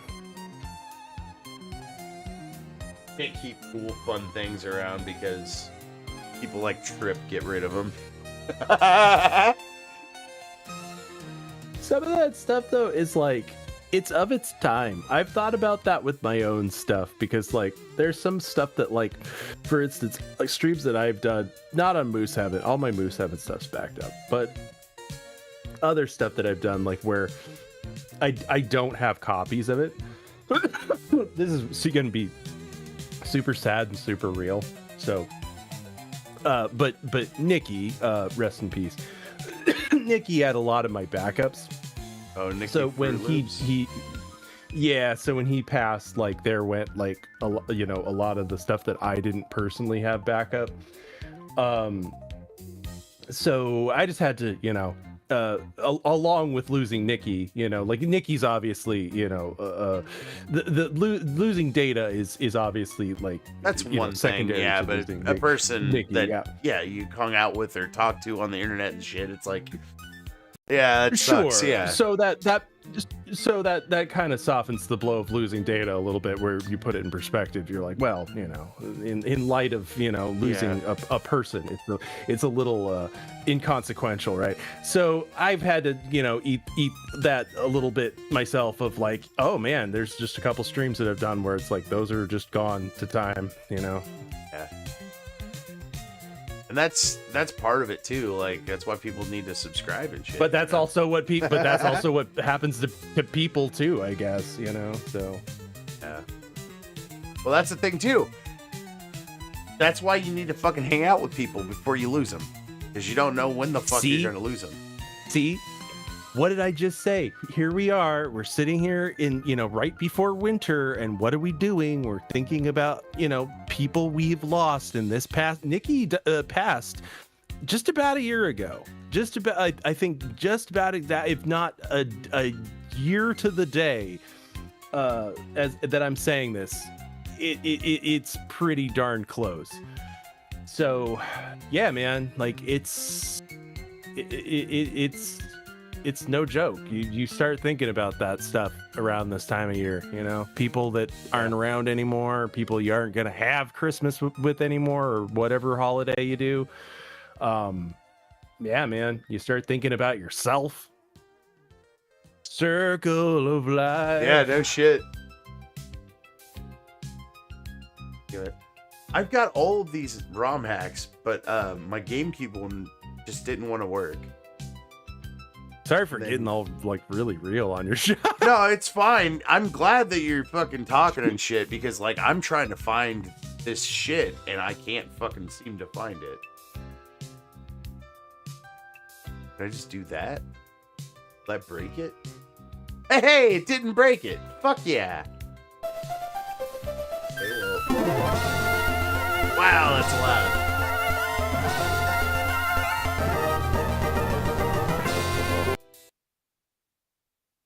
I have to do. First, you guys gotta. No worries, man. I gotta fucking fix this audio. I gotta figure out in game where the fuck this audio is. Option. Not even options. It's option. There's only one option. Get one. I think we have to as people too, as human beings. I think we have to put in perspective, like if we didn't have the cycle of a year for us to like move time, because we do anyway. So like having that reminder constantly all the time of like, oh yeah, it's been a year since blah blah blah. Like, I think it actually keeps us sane. I can. Audio options. I don't want to just mute it though. God. That's why we all went insane in 2020 during COVID, because we all lost track of time. There's like a year there where everybody just like lost track of time. There might be some merit to that though. Like, I'm not gonna lie. In fact, I'm just gonna mute this and I'm just gonna play my music. Dude, I know I'm not the only one. Because I know other people have said it, where it's like my memory for the last 5 years is completely fucked. Where it's like it all just runs together, and it was never like that for me before. Where it's like I just ran fucking 5 years together, in my brain. Right. It's like it's all just post-COVID. It's all post-COVID. That is true though. And like it did breeze the fuck by, kind of, and it's weird too because I was one of the essential employees, and it was weird coming in and I hit the wrong button. Weird coming in every day, and then working alongside people that were able to work at home, and they would like show up occasionally to get things out of their office. And then also where I live, without trying to give it away, it was funny. I woke up one day and I was like, oh fuck, we made the news, because they were saying how disgusting us people are over here for opening it up the doors 2 weeks after COVID, which we were told 2 weeks to stop the curve, but you know, who gives a fuck about that, you know? It's silly shit, dude. Silly shit like that. And it's weird too though, dude. Like, I'm pretty sure God guides people's heart in a way, like, to stay in a job or not to be at a job or whatever, because like I wanted to stay there, and the people in the town next to me and the town like on each side basically, all of their custodians were laid off, and this place I was at, they didn't do that. So it's just like, I don't know, man. Yeah. That is some crazy shit to me. I think there's so the thing that I kind of want people to see about this I don't know how to even what to call it, my fucking Jordan Peterson talk shit. The thing that I want people to see about that, yeah, well, it's that you have to take bad. Like, the way I put it is that I think a lot of people who get into, especially like the new agey side of spiritualism, they go, oh man, the world is like full of suffering, man, so I'm gonna meditate all day and achieve nirvana, man. And to me, that's just kind of a cop-out. It's like, you're just kind of running away from all of the suffering of the world. Like, I get that the world is suffering. I agree. The world is full of suffering, and existence is suffering. I completely agree. But yeah, trying to run away from that is kind of like you just want to eat cake. You just want to eat cake, and you don't want to eat any vegetables. And yeah. That's exactly what it is, Spirit. And also, like we were saying earlier, well, God's not really in charge of this domain here. Like, he made it, but like he put the devil in charge of this domain. You know, like, so it's just like, you expect it to be fucking roses and cherries all day? Like, what? Well, and if you truly believe that this world is a test of your soul, then yeah, you have to be confronted with all sorts of bad things and feel bad, right? You can't just feel good all the time, because that's just a life of eating cake. Yeah, and it's just a life of like never having to like take your vitamins and eat your vegetables. It's like, yeah, nobody wants to eat their vegetables, but like, you got to. Yeah, and like, psychologically speaking, if you just do pleasure and you overload yourself only on pleasure, you're gonna like never feel pleasure again. Like, true. There's so many like things it's like out there. It's like any addiction. Yeah, there's so many things out there. Like, if I only played Pokemon, right? That's all I did for forever and a half. I would get sick of it.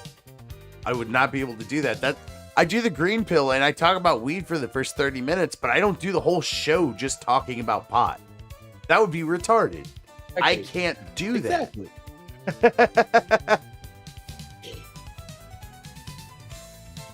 I did not even mean to choose Torchic either. I just got into the conversation there and got confused, but that's fine. I'll start with a Torchic. Sometimes we just have to go with the flow. Yeah, it's fine. I don't even remember what game I chose. I think it's like Emerald Sea Glass or something. I was like, I'm sure a Game Boy game would work, and it fucking worked. I was like, all right, cool. That, by the way, on that note, that's advice that I think is good advice, but also I've always been really suspect of when people say, "Oh, well, go with the flow," right? Well, sometimes, Yeah, that's good advice. Yeah, sometimes, but sometimes you have to go against the grain because exactly. Because if you're agreeing with everything, you're gonna get pushed over. You're not gonna. Oh, cool! We have walking Pokemon in this game. Right, it's that red and blue thing that I talk about. It's that, you know, if you mercy or whatever. Well, yeah, but you can see it as different things. It's like you're gonna deal with this thing like passively or actively. Are you gonna deal with it with like emotion or with non-emotion? Like, you're gonna put aside your emotion and just deal with this thing, even though it's like it's a dirty thing and you don't want to do it, you know? Yeah, that's the shit I'm working on. Or are you gonna be, you know, but sometimes, you know, like if you do too much of that, you become too rigid, right? Yeah. You become too severe, right? Like, that's why I use that word severity and wrath, right? Because like that's what it has to do with in its extremes, right? But those are elements that we do have to have in our life. We have to have some times that we go, no, I'm not gonna go with the flow. It's not right to go with the flow in this moment. I'm gonna be active. Just for instance, go again. They're putting Christians up on crosses. You're gonna go with the flow? Mm-hmm. Fuck that. but there are other times that you have to go, that you do have to be the emotional one and go with the flow and put aside your strength and accept weakness, not in a bad way. It's like having a balance of masculine and feminine attributes in that sense. Your friend's friend, not your friend, breaks something of yours by accident, on purpose, whatever. You don't know. They break it. You're just like, fuck that guy, you know. So you take out your vengeance on them. Your kid accidentally breaks something of yours. You know it's an accident. You're gonna show mercy. It's your kid, you know. Like, yeah, it was an accident. Yeah, it's an accident. I'm exactly. I'm not going to put the law down because think of it this way. It's like if you're rigidly structured to the law, right? The letter of the law.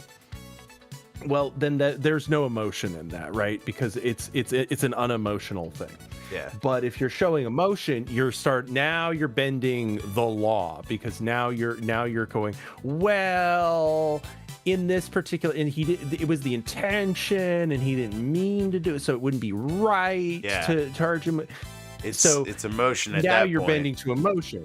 But that's the thing too. So you go too far with that, then you get these inner cities that are like, well, he grew up in a bad fucking time, and we need to show mercy on this guy for robbing the fucking liquor store.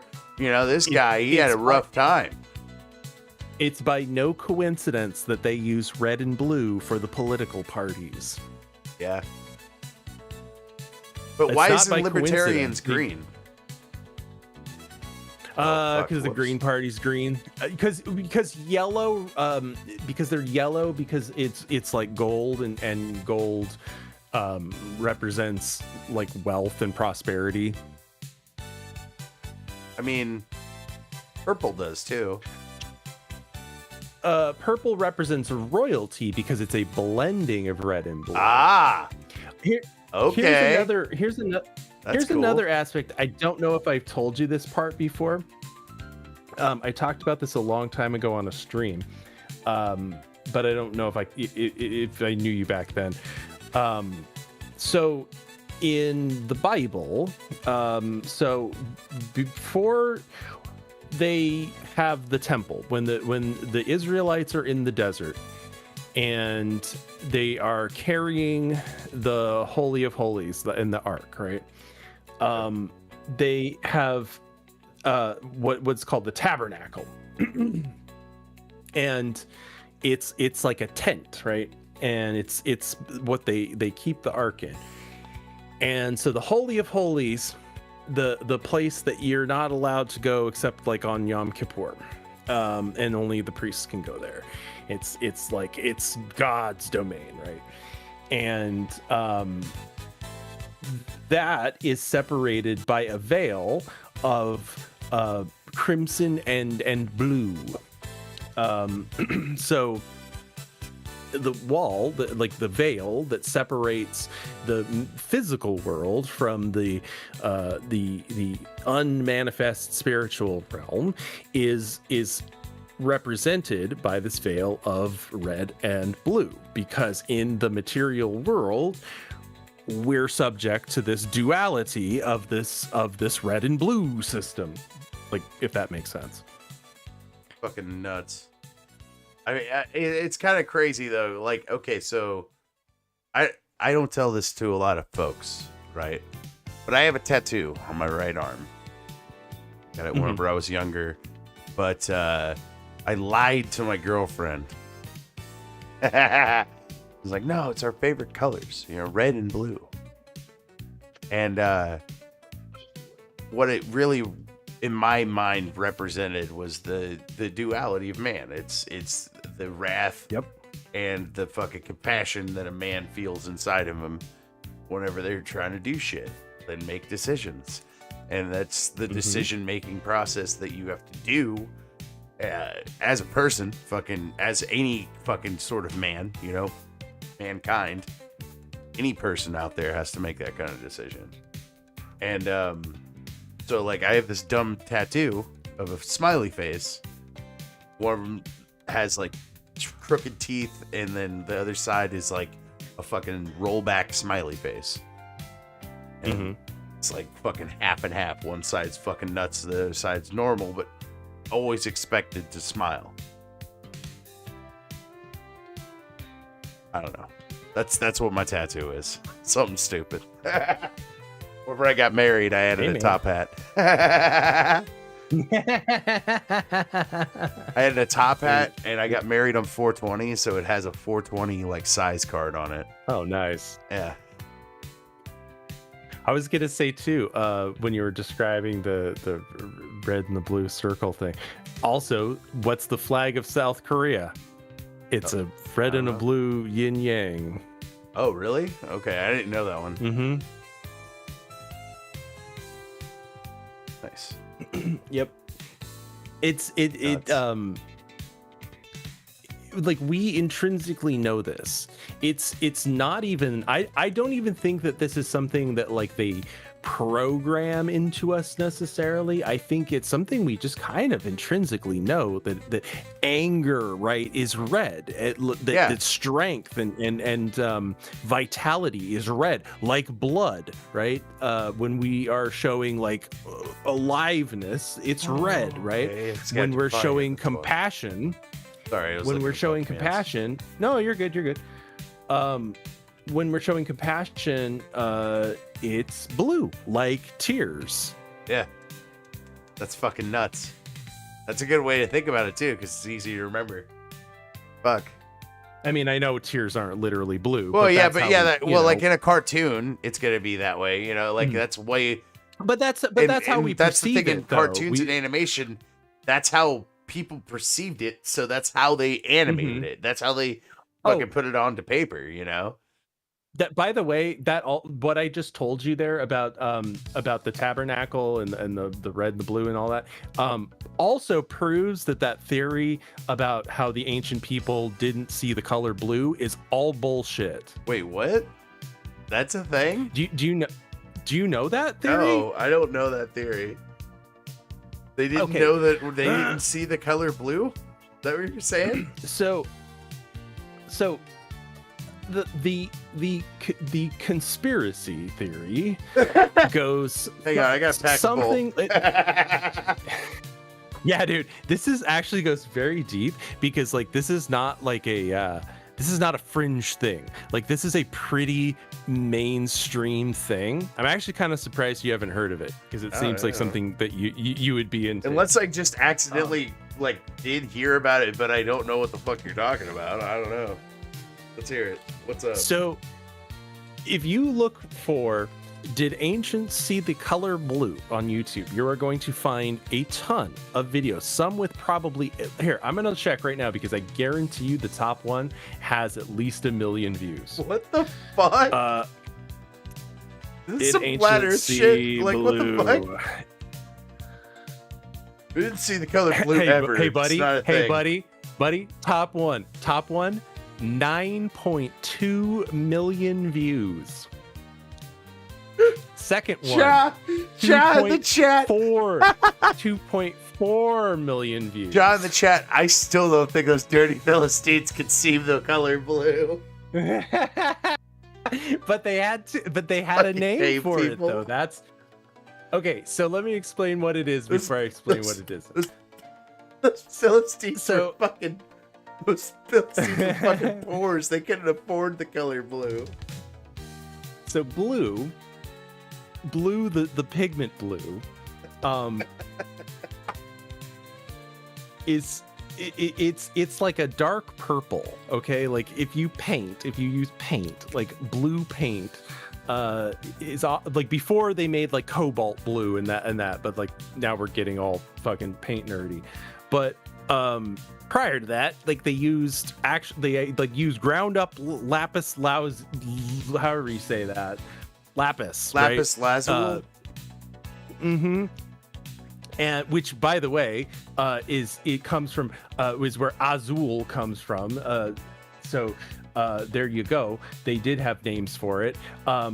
They say that they did not have a name for this color, and so therefore they could not perceive it as separate from other colors like a dark red, which would be like a purple. Okay, and but... so the yeah. We don't have a word for it, but we've seen the color blue. All right, come on now. Well, I can tell you that there's two words in the Bible that are that mean blue, right? One is sapphire. Like everybody knows what sapphire is, right? It's in the Bible, so ancient people clearly understood what the color sapphire of sapphire was. And the other one is techelet, and techelet is it comes from a seashell. It's like a snail. It's a sea snail.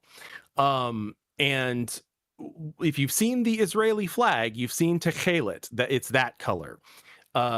It's what they put on like when you see Orthodox Jews and they have the fringes, right? And they have the blue one that's dyed with techelet, and it's a sea snail that they crush up, and it's like a dark purple that is like a blue dye. And in the Bible, it talks about the tabernacle, the Mishkan, like has a veil of crimson and techelet. Oh, hey, James. So, like, they absolutely had a name for blue in ancient times. They had multiple names They for knew blue. what blue is, damn it. Fucking, they had sapphires and shit. Come on now. Fucking funny, dude. Can't believe that, dude. Like, can't seriously say that people don't know what a color is. Like, unless they're dragging their knuckles and they fucking just look retarded. I don't know if you can fucking really claim that people don't know what a color is. I can kind of understand the concept, because colors are weird like that, where they are kind of like I said, blue dye, like as it exists in nature, is like usually dark purple or something like that. Even black, right? Like even black dye is like a dark purple. Oh, okay, typically. Yeah. I get what you mean now. Even like ink from a fucking squid, that's just like really black. I don't know specifically about ink from a squid, but I know like calligraphy ink and that sort of thing, yeah, it's usually like a dark purple. Okay. If you mix it with white paint, or white ink, you'll see what I mean, because the lighter it gets, the more it's gonna lean towards a like a purplish bluish color.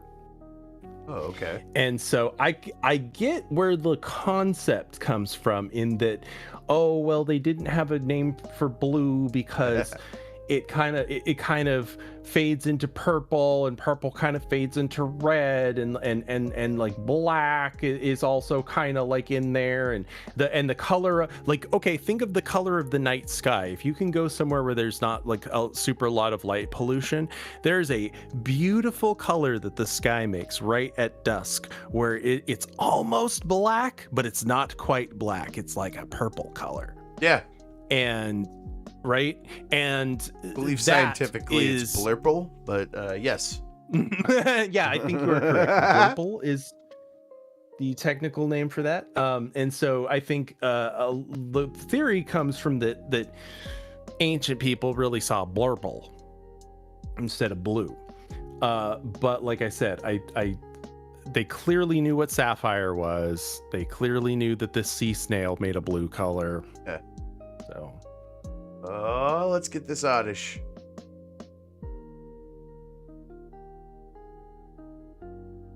Oh, on the brink of getting it. But when you Gotcha. think about it, colors are kind of like a construct in a little bit, because even like individually, there's certain colors where it's like, is this yellow or is this green, right? Yeah. Some people might say that it's a yellow. Some people might say that it's a green. It depends on the context and the how you define what that color looks like. Yeah. And that's the thing too. Like for growing plants, right? Hey, James. There's a full spectrum lights that you're supposed to get for growing. And they're purples, reds, and what is it? Purple, red, and blue. And it's like a fucking like a wave in between, you know? So like, yeah, purple is made up of like red anyway, though. You know? Is that I just accurate, saw in the or- Rumble chat, Joff411 says Native Americans use duck poo for blue. Gross.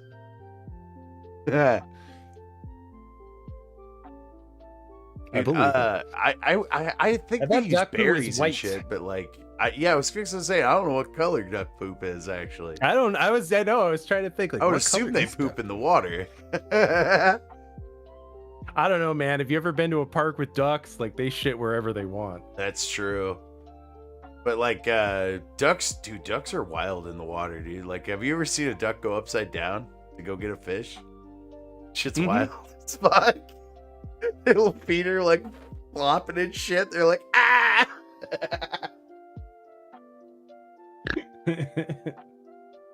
Ducks are so comical, man. Like, Yeah, dude. They're just such a comical species. The fact that the platypus exists. I was going to is say also, that's why a platypus is just fucking hilarious.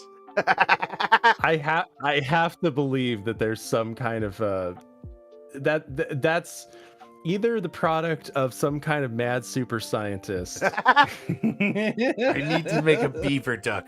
Stat. Why? You can burrow into Some the kind of mad super science base. that existed in ancient time.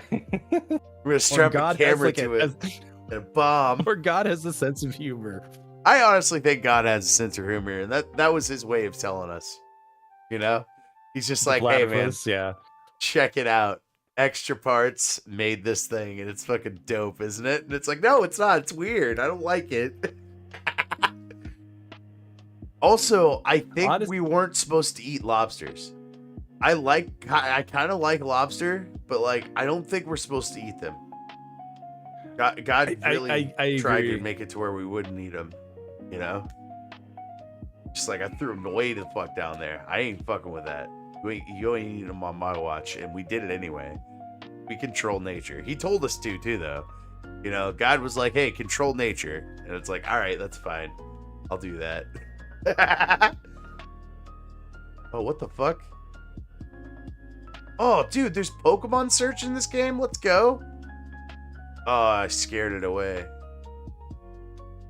Fuck. There was like a rare Pokemon there, and I accidentally fucked that up. I don't know how that works in this game. This is interesting.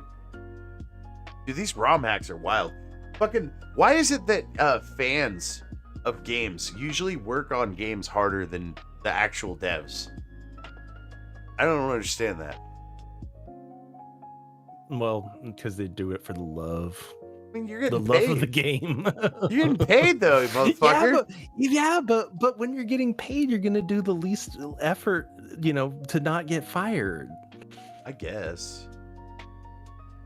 I would figure if you're putting all the effort in to make a game, that you like to make games.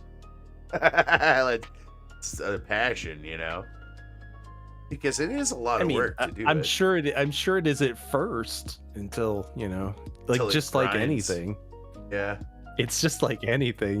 You're like, hey, I'm gonna do this because I really like doing this, until you do that all day long and you're like, oh my god, I'm so sick of that, I can't ever look at it again. And that's what it was. That's what it is. And that's why I'm trying to like diversify what I do on my channel and stuff, you know?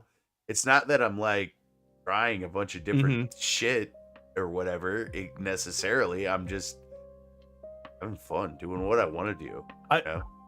I mean, honestly, like I've said this before, so it's not like any secret or anything.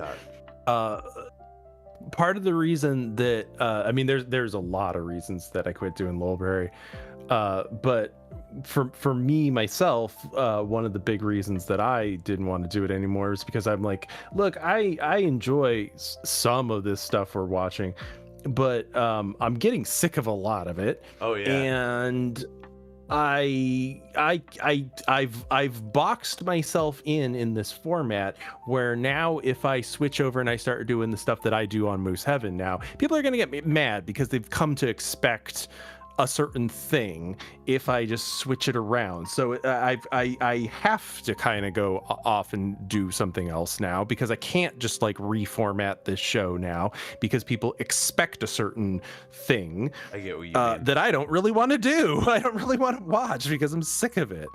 And that's kind of why I didn't do like a set structure until I did the green pill for a show, because I knew I would kind of get burnt out on certain things, so I wanted to do something that I would really like to do, actually.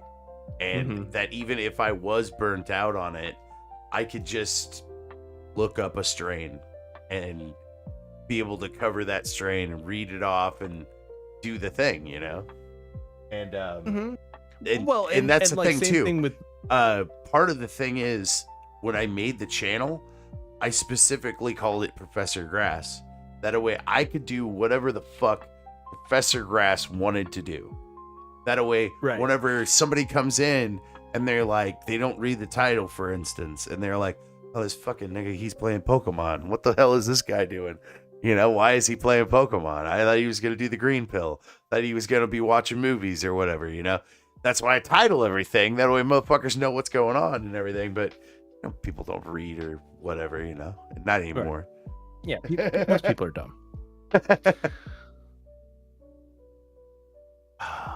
Yeah, man, I get you, because like the same, I like what I'm doing on Moose Heaven, because if I find something, if I want to talk, if I'm just in the mood that I want to talk about something one night, I can do that.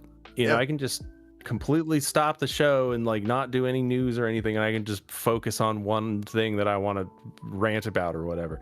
If I just want to laugh about what's in the news, I can do that. If I find like some weird video of some weird person, I can share that. You know, it's like I'm not beholden to a format where I have to like only watch weird people, you know. Remember this too.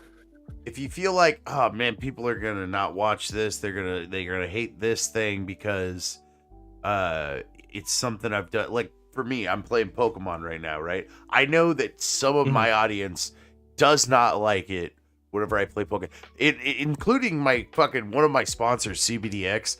They got on Twitter once. It was like, why you play Pokemon? What the fuck? And No way. Of Yeah. all people, CBDX. It was really funny. And you would think they would be okay. I don't know. Of all people, I don't know, but it was pretty funny. And I was just like, yeah, dude, I play Pokemon. That you signed up for this. Fuck you.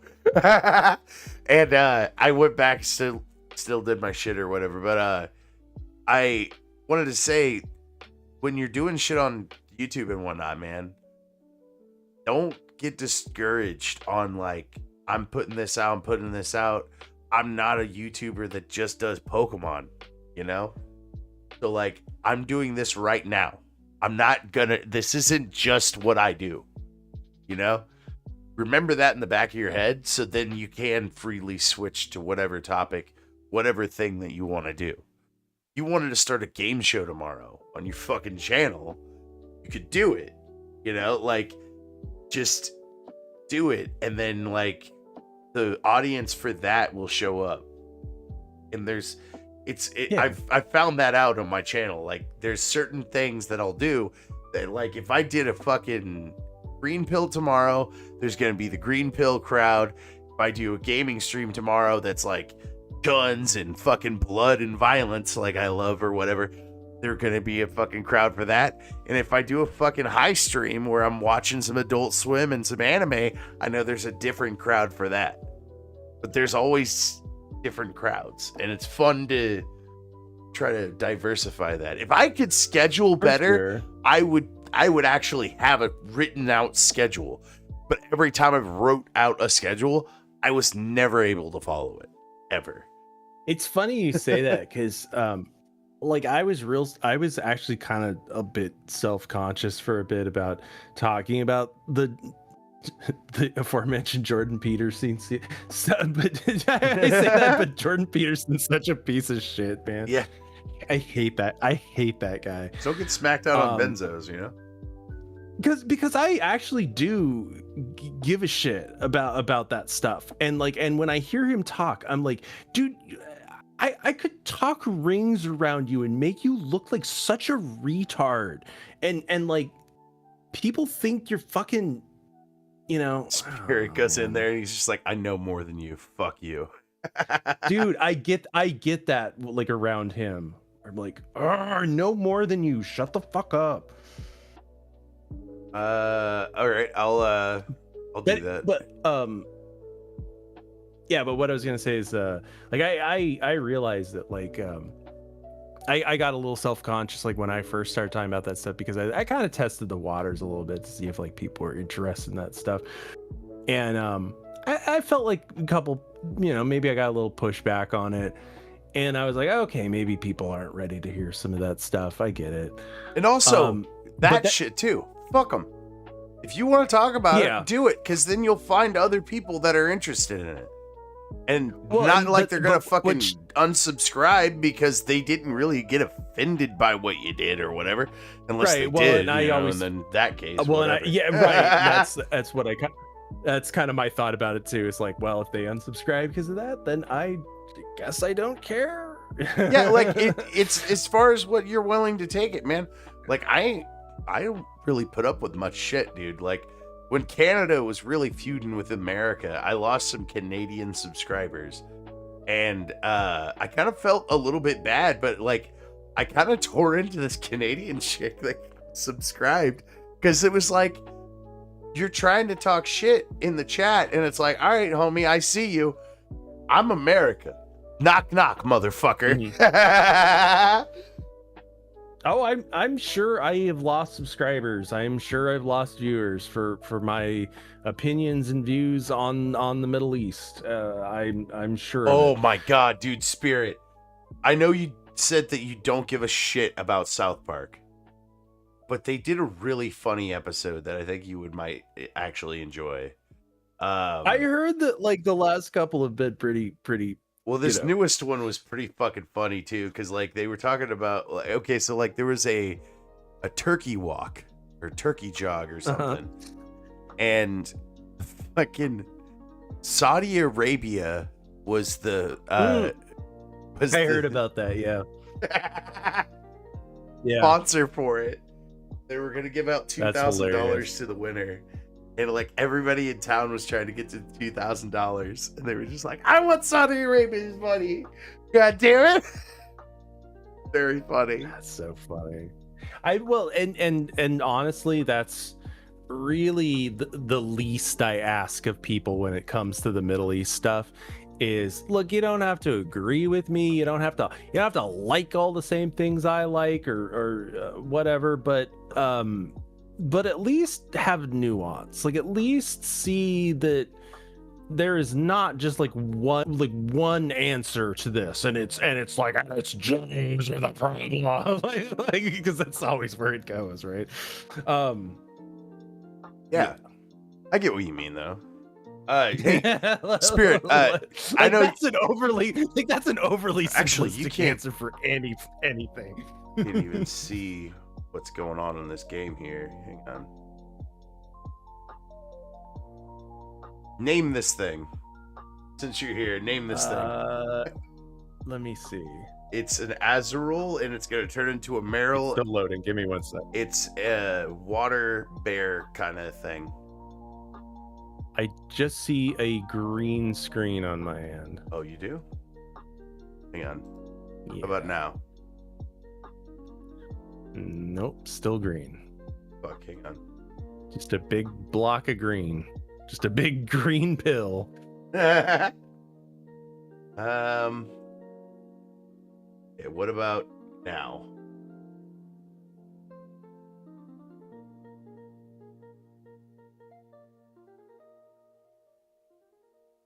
Nope, still green. Oh, what the hell? All right, one more try.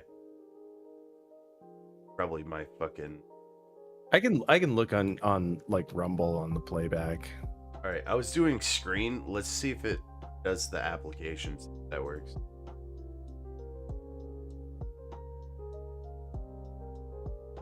Still green. Oh, what the fuck? Okay, yeah, just That's- look yeah, on the that's stream weird. then, I guess. It's a The little water mouse bear guy? thing. Yeah, the little mouse water bear thing.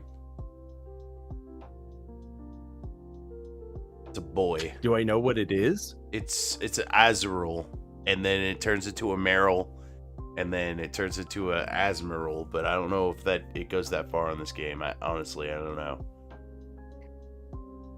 I'm not familiar with that Pokemon. Yeah, but like, just shoot a name at me, a boy name that's for a water Oh, bear. what should we name it? Nickname, yeah.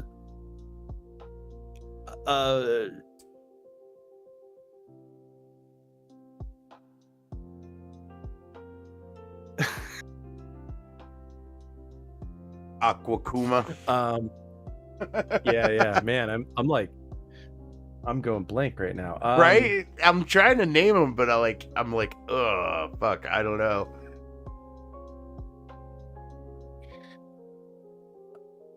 Shanquay. Oh, fuck. S U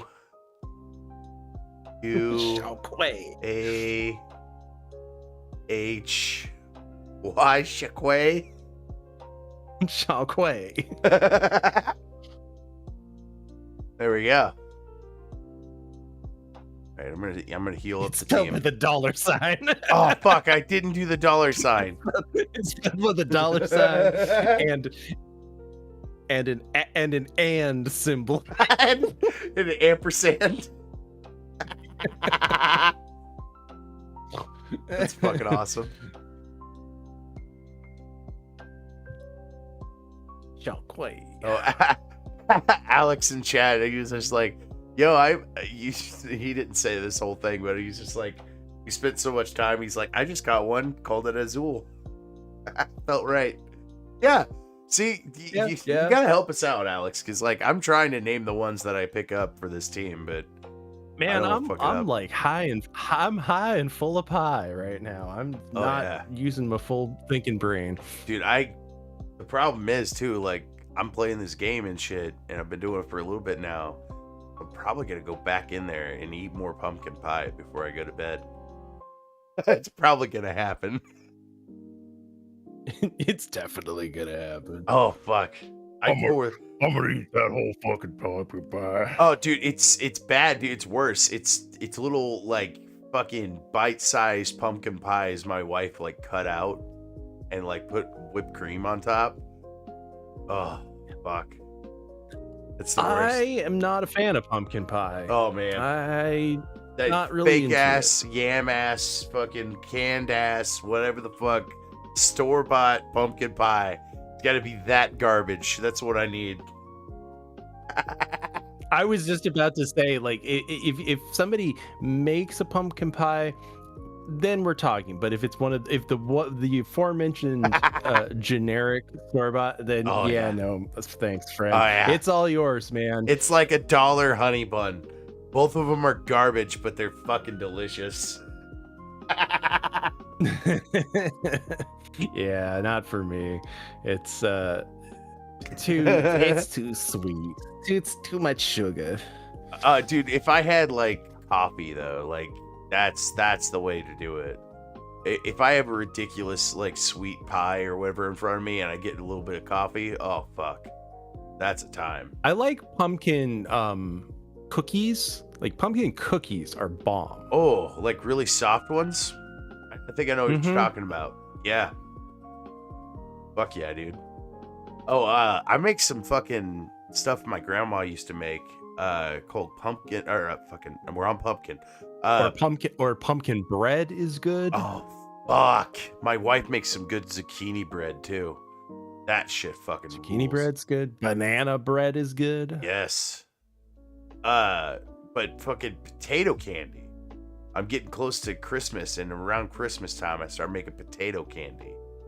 That shit fucking rules, man. I don't know if you've ever had that. I'm not familiar with that. No. So, like, it's a recipe that my mom and my grandma had. I don't know, like, where the fuck they got it from, but you take powdered sugar, just a dumb amount of powdered sugar, and mashed potatoes.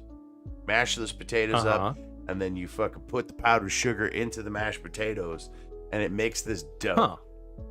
And then with that dough, this sweet, like, dough, you fucking knead it, and then you straighten it out. You fucking put it into this, like, basically make it into a pizza, and then you spread peanut butter on it, and then you roll it up, and then you cut it. That actually does sound really good. It is delightful. I have seen people make donuts. I think the way that you're talking about, because I know that they use like some kind of a potato base. Oh, that's actually a good idea. I could see that being a thing. Well, how I make fucking donuts is you get fucking biscuit mix, and you just cut the middle out, throw them bitches in the deep fryer and throw the holes in, pull them out, fucking throw some cinnamon and sugar on them bitches. You got yourself some donuts.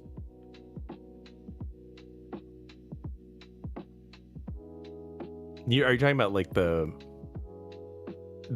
biscuit ones? Yeah, you just get biscuits. You get 99 well, I mean that'll cent work, biscuits. but oh fuck. But it's a little bit different. Like it's a little bit different dough. Like the dough they use for donuts is like fluffier. Yeah, but like you can get the fluffy ones or whatever. But like I just get the 99-cent ones because they're cheap or whatever. But like if you want cheap ass, I just buy a box of donuts. You know, if you want cheap ass donuts that you could just do at home and blow your fucking kid's mind, that's the way to do it. That whenever I was a kid, that blew my mind. Whenever I was a kid, I was like, we can just make donuts at home. What the fuck? I could drizzle chocolate on it and shit. Like, what the fuck? No, we did fudge. So it's a very German thing. Oh yeah. Pokey Geek's grandma makes some fucking fudge, and makes rock candy and like what is it? It's not rock candy. It's shatter candy. This fucking cinnamon shatter candy. Oh my god, so fucking good. Like I That's don't even remember what she calls it or whatever, but like every year we get like a little package of fucking chocolate dipped pretzels and fucking those candied fucking orange slices and shit. Oh yeah, shit. Have you ever had latkes before? No, but I think I've looked it up before, and that sounds amazing. They're just like deep fried potatoes or whatever. They're deep fried potato pancakes. Oh yeah, that sounds good. And I personally I really like sweet potato spud nut. latkes. Oh, that's fucking cool. Yeah. I've heard of them. That's the. I think that's the one I'm talking about. John Chat said we have a donut shop here called Spud Nut because they use potatoes in their donuts. They're really good. I think that's the one that I was thinking of. I think that's probably it because that sounds about right. That's fucking cool. Are they a chain? I didn't know that. I might have to try to make those into donuts whenever I make fucking potato candy this year. Because I'm gonna make some and send some to Ray Ray. He was like kind of interested in whatnot, and I was like, all right, yeah, I'll send you some. You want some, Spirit? I'll try to send you some. Some rock candy? Some potato candy. Oh, for sure. Yeah. Just shoot me your address, and I'll try to send you some more. I send some to Ray Ray. Right. Yeah, like, man, that's latkes. Oh fuck, dude! I need to figure out. If you ever get a chance, if you ever send me a recipe, really I'll do easy. that. They're Because really like that easy. sounds really good. And it then reminds you me of eat them with go ahead. Japanese dish that my wife makes sometimes. It's stupid, but it's Ash Ketchum's favorite food. It's well, croquettes is what it's called. Oh yeah, I've heard of those. What I don't really know what I just think of the game with the ball that you play on the lawn. Well, like croquettes are fucking. You get mashed potatoes and beef, and you fucking deep fry it with panko breadcrumbs. Okay. And then like I'm listening. And then you get a special sauce and put on it. It's fucking fire, dude. That has to be a French thing. I don't know. It could be. It sounds like a French That thing. sounds like that sounds like a French thing. It does sound like a French thing because it just sounds like, oh fuck. And they probably put it in olive oil too. Oh, damn. That sounds really good. But it's Ash Ketchum's favorite food apparently. My family's German, so we eat meat and potatoes. And that is it. Fucking That is awesome. all. That's what's up, man. Like, my family's Irish and Swedish, so it's just like you say potatoes, and I'm like, "What's up?" You're like hamburger meat. It's like, "Oh, we're eating good tonight. What's up?"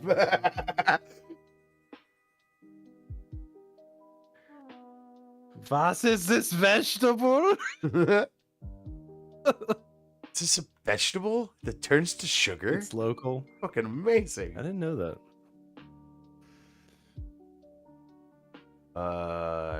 Probably. I've heard of them though, because that's where I've heard of the potato donut. Damn it! I killed it.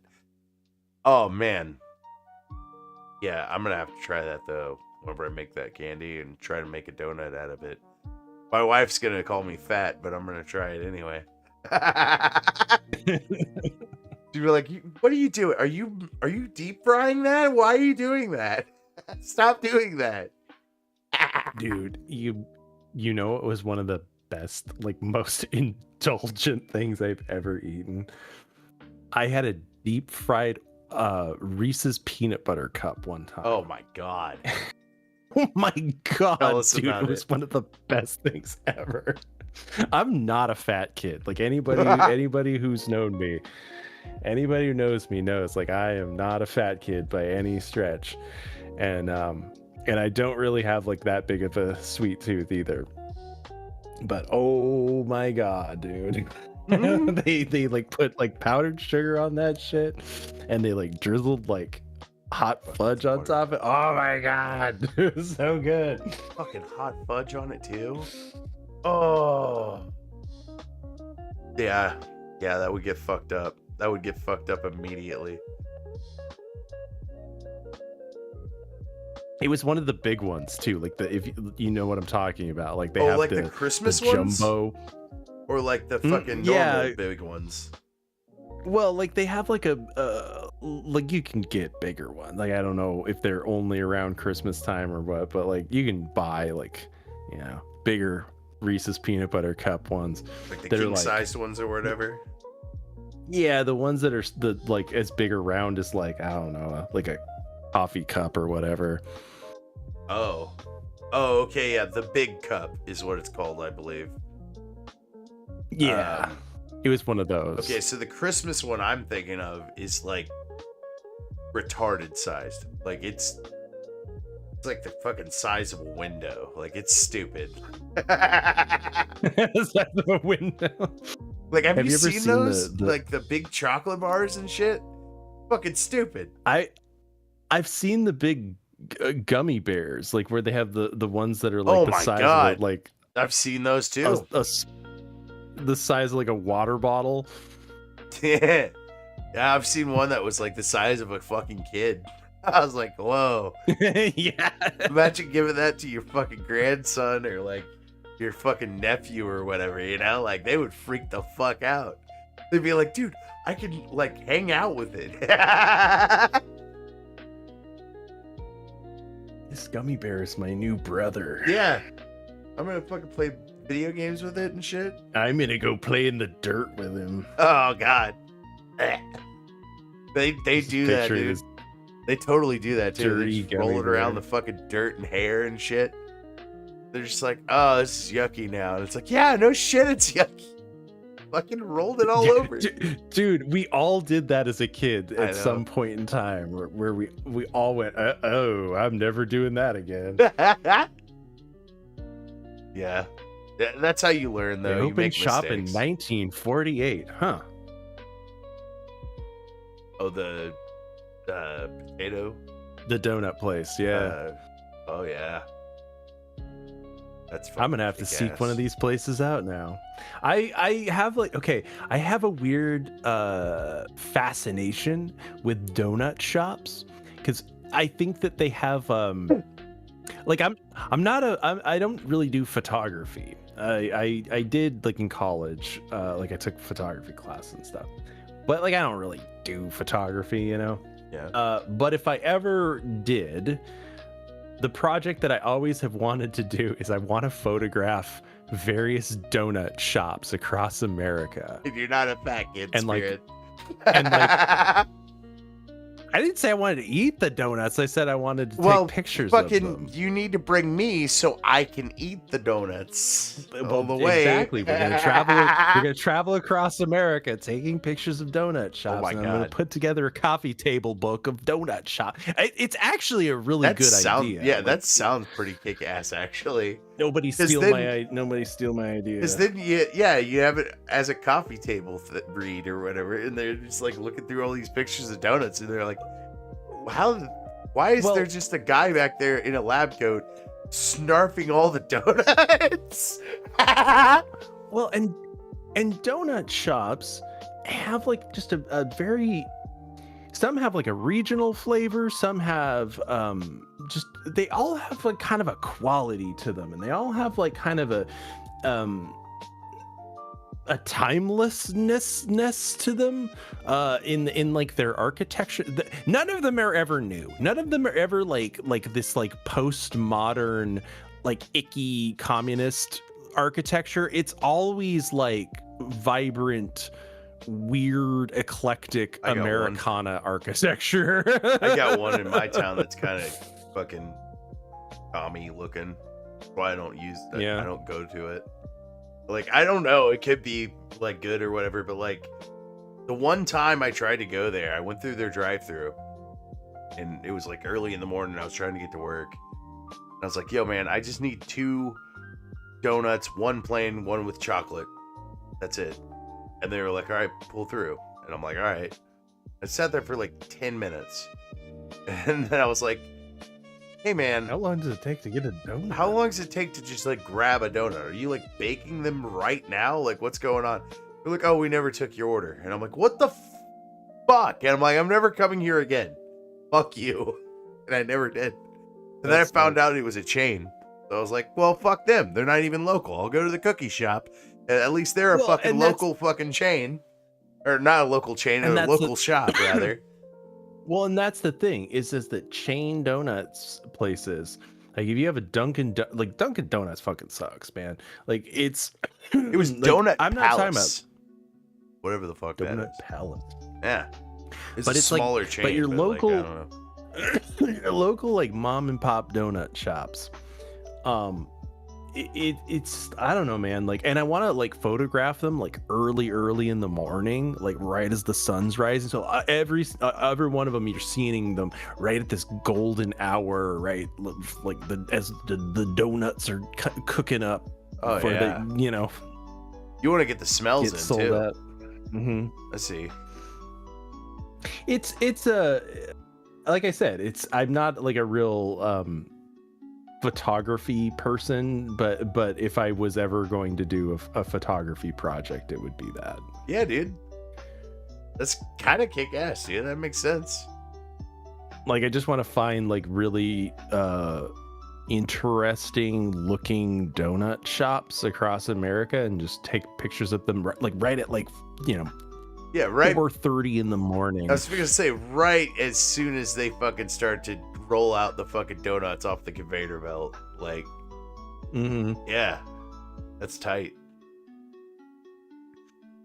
Because you know what I'm talking about, right? It's like a lot of them have this like where they were built in the 60s and 70s kind of look. I think that's true. Like no matter what state or what town you live in. I've never went to a good donut shop ever. No, never. I live in a small town, and we have like fucking big corporations that like took over most of the fucking things. So like, unfortunately, that's how small towns be, though. Yeah. I've noticed. I do have that It's fucking like- local cookie shop though, and they are fucking crazy. I like them. They charge way too much for their cookies, but then you look at the cookie and you're like, yeah, they put a lot into this. You know, like they made like a German chocolate cake cookie one, and that shit was bomb as fuck, dude. Like they just have these ridiculous cookies, and I need to go back there one day, just get a 12-pack of these badass cookies.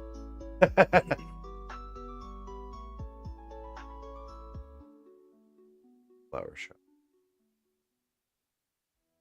The Spirit. Yeah, dude. Do you know Yeah, what go the ahead. Yeah. Pokemon Oddish is? Oddish. I don't think so. Okay, so on my T-shirt of my avatar is the Pokemon Oddish. It's the weed Pokemon. Okay. Right on. Just on point, man.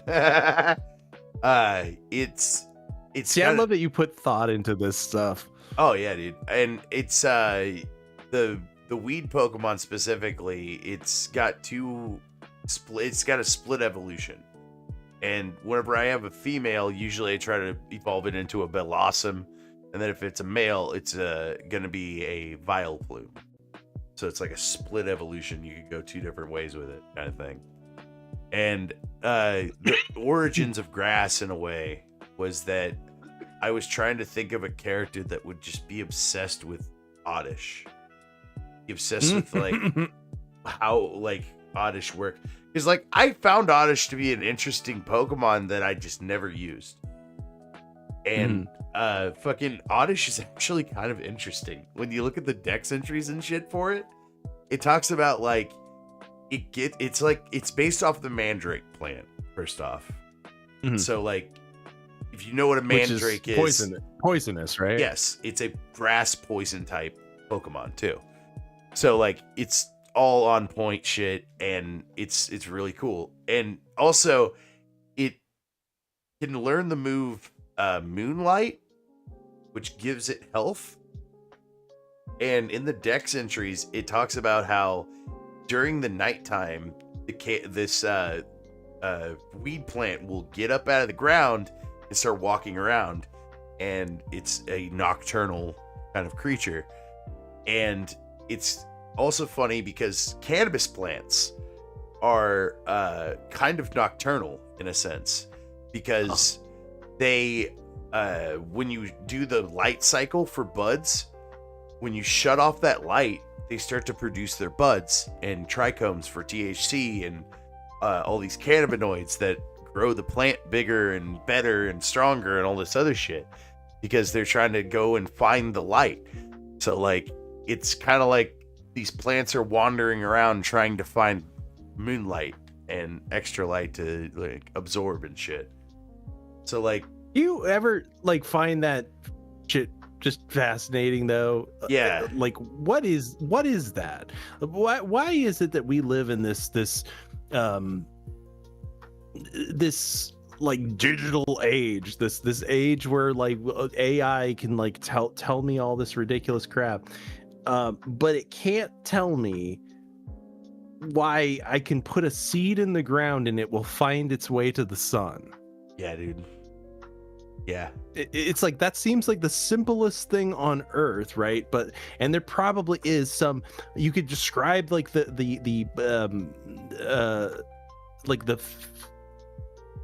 biological, physiological process of it doing that, and some kind of photosensitivity, but really like that's not it though, you know what I Right? mean? Like that's not what, and you're just describing the, you know, describing the color of the wall, but you're not describing the wall, you know. You want to hear something fucking crazy too that AI didn't teach me, that my fucking uncle did? With cannabis plants, you can put a full ass fish at the bottom of the barrel, right? Fill it with dirt and then put your plant on top. The roots will touch the bottom of that fucking barrel and start to eat that fucking fish. Like, it will like eat the nutrients off of it and take all the nutrients and up into the plant and shit.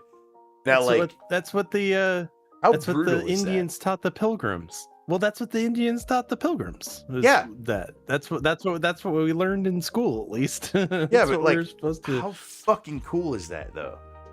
That like, you can just decompose life to bring new life. The circle of life. Yeah, it's like the shit we were talking about earlier. Exactly. Fucking nuts. It's all connected, Spirit. It is, man, and that's why like the bad people, you know, we'll put it that way, like the people with ill intent, whoever the fuck they are, it's why they want us to be so disconnected from all of this stuff, and I struggle with talking about it because it's hard to talk about this and not either sound like a religious kook, or B, some kind of new age hippie weirdo, and I don't consider myself either of the two, you know. Yeah, and that's the thing too. Like, when you have explained it, at least on my channel, and like from what I've heard, you do it in a pretty damn fine way that people can actually kind of understand it. Appreciate it. You're not coming off like a weirdo, fucking, you know, like. I would kind of tell you if you're coming off like a real bad weirdo or whatever, but like I would appreciate it. you really do. You come on, you usually like are on point with your shit, and then like I have weird questions for you, and then you're like, well, it's like this or whatever, you know, like you'll explain it to me, and I appreciate that, you know, like because not enough people are willing to just do that simple fucking act of just explaining something. You know, well, not enough people are willing to dive any deeper than like a meme that they saw on 4chan. Yeah, that too. And I don't even get on that fucking. I don't fuck with 4chan. There's some websites and shit I don't fuck with, just because like I feel like it would take too much time away. Like I'm already fucking busy. Like I don't fuck with TikTok. There's a filter for that. It's called Twitter. I don't know, man. I don't fuck with some stuff. Like Instagram, I am not an artist. I'm not a soccer mom, and I'm not a white girl. So I figure that I don't need to be on Instagram.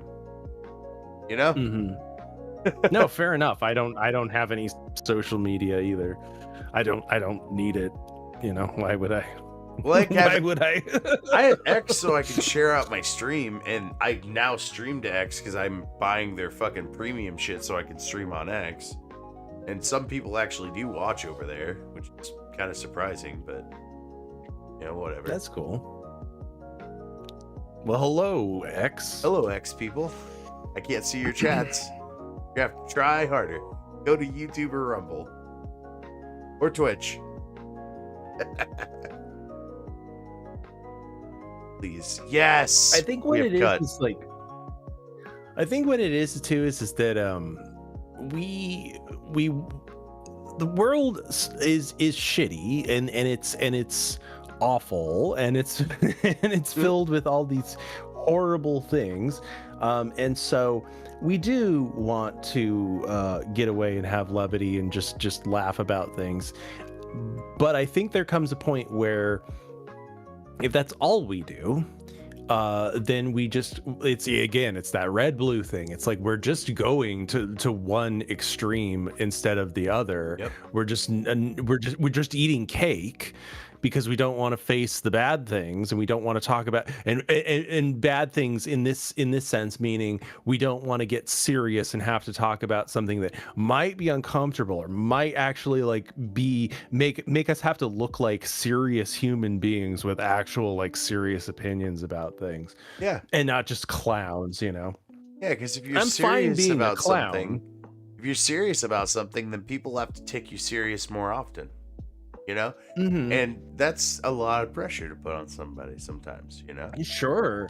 Well, and you're going to get pushback from people. Like, Yeah, you're too. not going to make everybody agree with you.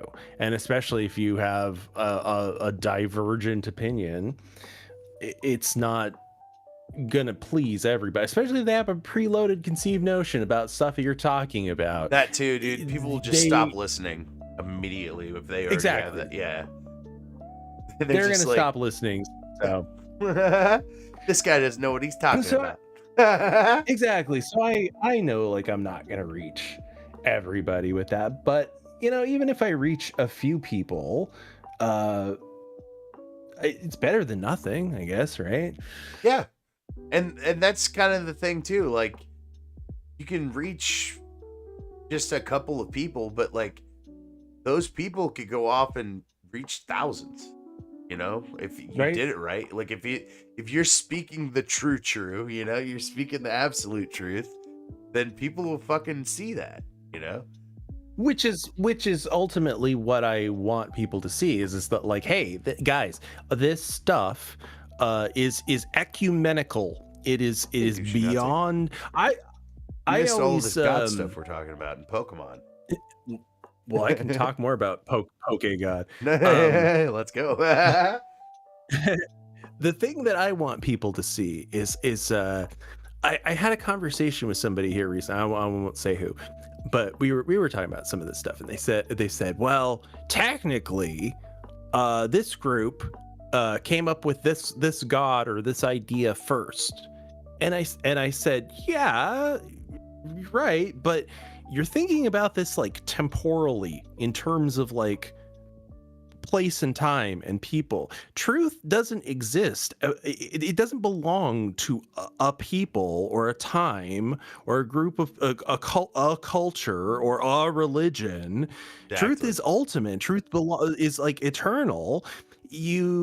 Truth always is what it is, and so you can't. So if these people had a glimmer of the truth in 2000 BC, they don't get like priority over some other group that also glimpsed aspects of the truth at some other point in period in history, right? You get what I'm saying? Yeah, like it's all the same truth. Yeah, that's exactly. It's all the same truth. So like somebody that learns it in fucking 2000 BC versus somebody who learns it in 3000 BC, they're still learning the same thing. You know, it's still the objective truth.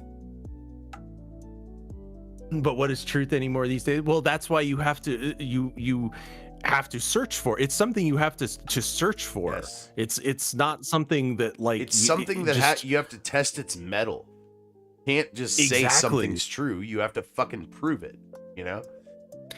I always end my shows. It's kind of a thing for the people who pay attention, that I always end the show, because I wanted like an Art Bell kind of sign off when I started. I was like, I want some kind of cool like little thing to say at the end. And and I came up with in the pursuit of truth, trust no one.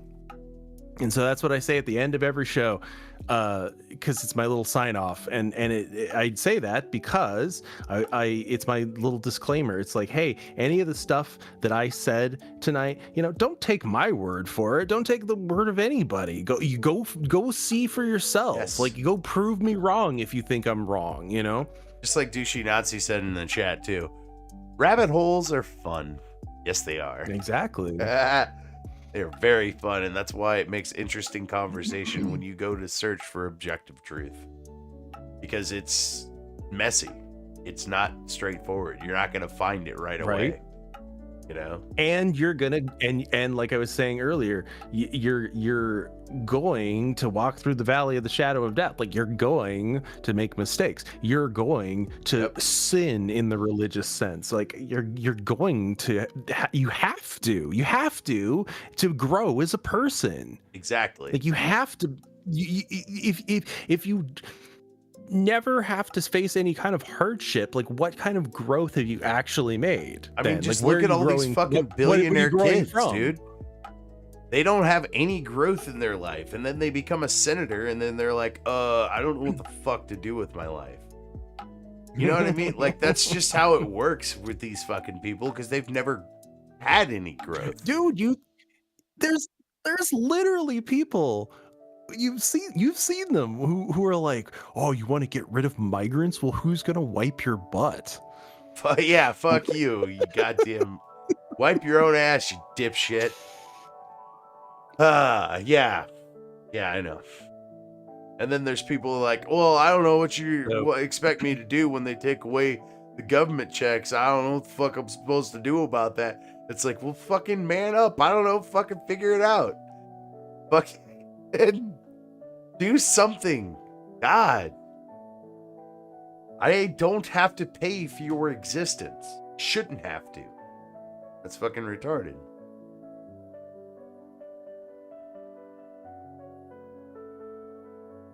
Well, and it's it comes from a place of self-defeat. If you think that you're not let me put it this way, it's piece of shit thinking. It's, I'm a piece of shit, right? So, like, I deserve to be on welfare. I deserve, like, that's systemic racisms.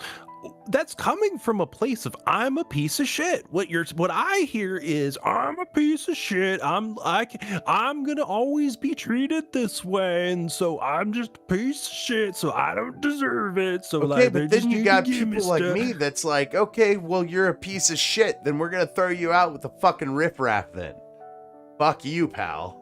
Like, we don't have to play this game. Like, we can throw them out with the riffraff. Why the fuck not? Like George Carlin said, like, because people really even give a fuck about people, really? Like, because we don't really care. Like, we really don't. In the grand scheme of things. But see, there you go. There is a problem of a society that has put too much emphasis on emotional value without any structure behind it, right? Too much blue, not enough red. Yeah. And that's the thing, dude. Like, you give somebody a swift kick in the ass, fucking little something to fucking tell them about, they'll figure it out real quick. You ain't playing no fucking games. You're here to fucking kick some ass or smoke some grass. What? Douchey Nazi says I'm sick of the word racism. I don't believe in racism. People are allowed to feel how they want. Kind of, yeah. I'm go ahead. Yeah. Well, and I'm against the idea of race in general. Not like obviously race exists, but what I mean is that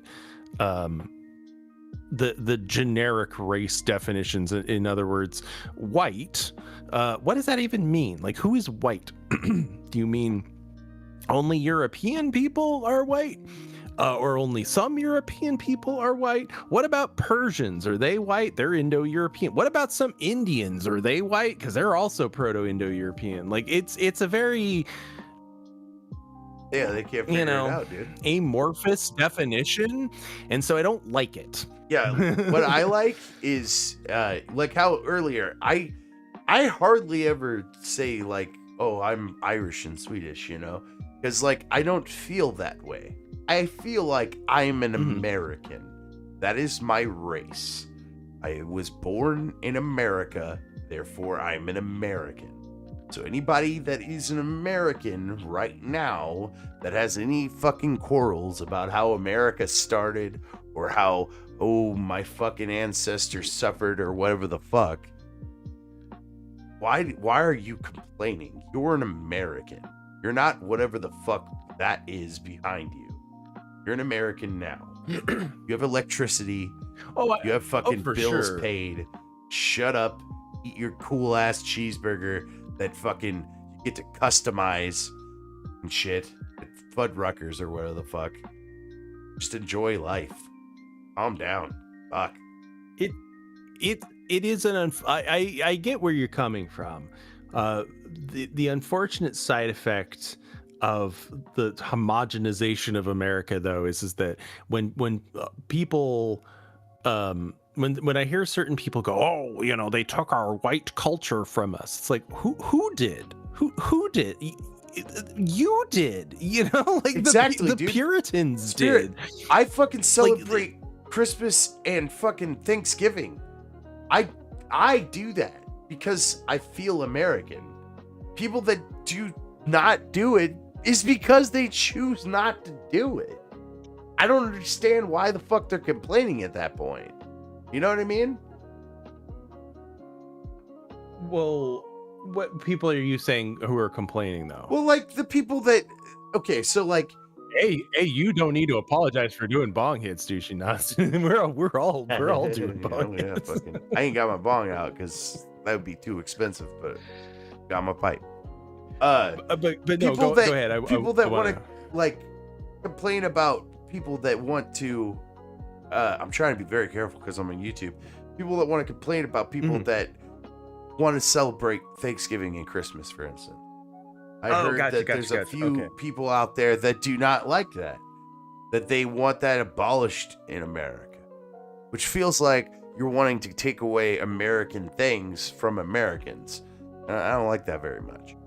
So in defiance, I will continue to celebrate the way I wish, and whoever does not wish to celebrate it, to celebrate whatever the fuck they want or whatever. I don't know. Hell yeah. I don't know what I was getting at there. No, I get you.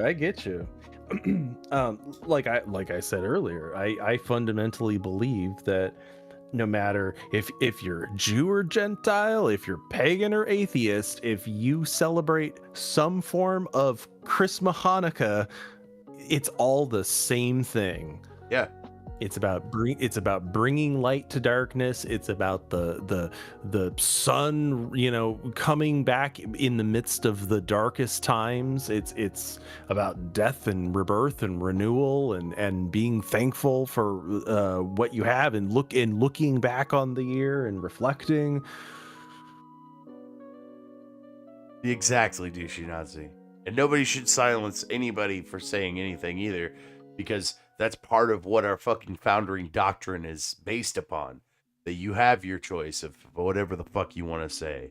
You can, and I like the point of fucking stand-up comedians that I like to see people that are willing to stand up on a stage, swing and miss. You know? You should be allowed to swing and miss and fucking be like, well, I flubbed that one, and then not a bunch of people flay you alive because you flubbed something. You know, like, that's silly to me. You should be able to say whatever the fuck you want. That's why I like Brian Harkness.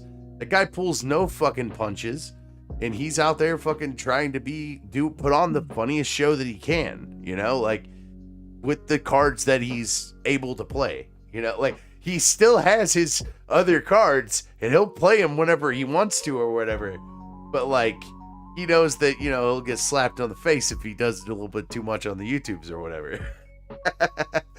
But, like, that's the thing, like, I've always believed that censors have always been bad, and I even said that when I was younger to my dad. I was like, yo, like, I don't agree with this. It's not how the person wanted to make that show. Why are we censoring it? Like, I heard it was Christians that were doing it. Why are Christians wanting to censor something? I don't understand this. I don't get it. We live in America. They should be able to do whatever the fuck they want in their art form. The beauty of it, that they can do whatever the fuck they want. It's why we need to view like the ideal of America, right? Because I walk a little bit of a tightrope where on one hand I'll say like I hate America, then on the other hand I'll be like, oh, I love America. Do you hate America, or do you hate America, the fucking, like, government? You hate the government of America. Because as a patriot, you should love the country that you live in, but you should hate your government. I agree. And I'm with you. I'm a little more nuanced than that in that it's a little cultural too. It's a little bit. I kind of hate American culture a little bit too. I think it is a little indulgent and a little like you have access, corporatized, you homogenized, that, though. Like, well, yeah, the corporatization. I hate that too. It's what I hate is what I was saying earlier is that in the pursuit of all becoming one big homogenized America, which sounds wonderful, we have put aside our own cultural idiosyncrasies, and so we've all just become white people instead of Italians and Irish and English, and even within English you've got different, you know, people who live in different parts of the country, and German. And are you Northern German or Southern German? Okay, but you see what I'm saying? It's like, why can't we just be like Americans, black, red, white, and blue? But doesn't that, you know what I mean? Doesn't that kind of sound like communism? when you put it that way? I mean, like, let's all wear a jumpsuit and let's all be the same. I mean, not really, because like you could still celebrate your individual freedoms as far as like your religion goes and stuff like that. But like, well, that's still are under the banner America. of America. Like, I just wanted to be like a meritocracy. Oh, this is a trainer. I tried to steal their Pokemon. Oops. I'm all for idealized America. I think that we should try, like, think of it this way. You're Christian, so like you'll understand when I say that I don't think Jesus expects that anybody who follows him is going to be perfect, right? I don't think he thinks that anybody's going to be an ideal Christ-like individual. If they, and like I said earlier, if you don't make mistakes, if you don't go through the valley of the shadow of death, like, how are you going to ever grow from that, right? So like I think where was I going with this? You where was I going with sorry, this? I'm pretty high. I'm pretty high too, man. Like, you said something about homogenization and how people have kind of just turned into white people and black people. And I had asked, why can't we just be Americans? And then I caught some stuff, and tried to steal a trainer Pokemon and got confused. Oh, I was saying I want the idealized America.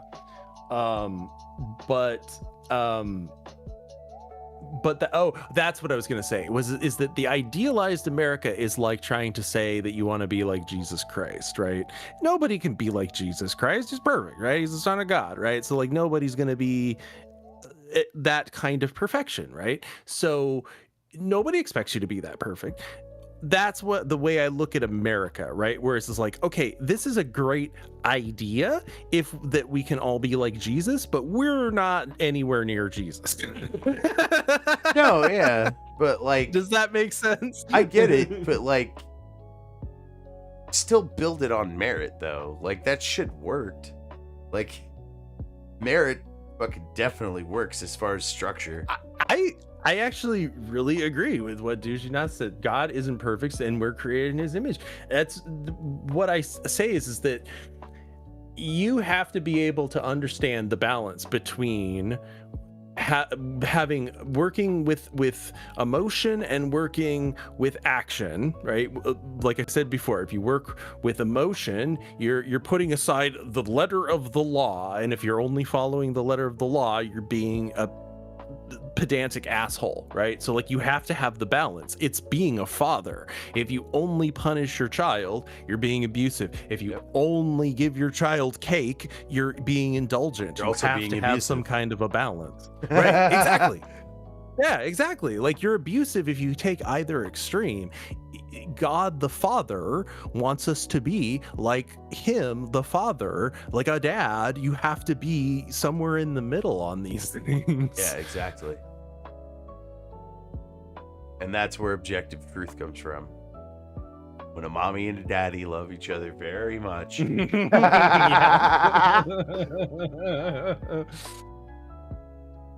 And we are the favored son. We're the son of God, and so we do have to reflect like Jesus or our chosen solar deity. Exactly like yin yang douchey Nazi. Yeah. Yep. Sorry to interrupt, but he said No, that you're and good, it you're clicked, good. and I was like, "Yep, that's it. That's exactly it." Oh man, I do have to get out of here in like 30 minutes. My wife jumped in the chat and was like, "Hey, you need to go to bed soon." I'm like, "All right." Quit talking to Spirit. Basically, she's like, "I know you're in there talking to somebody. You fucking gotta wake up in the morning and fucking sharp eye," because she's got to go to Black Friday shopping. So I get to stay at home with the kid. Shit. I'm staying home. Fuck that. There's some give and take there. Yeah. Dude, See, fucking, you're taking the passive role because like there's an opportunity to go with the flow. yeah, like it's that big of a deal to fucking just kind of wake up and hang out with your kid. Like I've never understood that shit either. Like fucking too much late night sometimes. Like I'll watch a late night, it affects me sometimes. So you know, like there's this chick that like we were saying, you give fucking too much cake to a kid, right?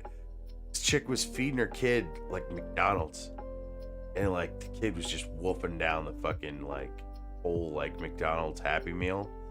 She fed that kid a full like ass large Coke, and I've never wanted to punch a fat woman so hard in my entire life. Like I wanted to cave her skull in, dude. Like it was bad. I'm on YouTube. I probably shouldn't have said that, but it was bad, dude. Like you don't fucking do that to kids.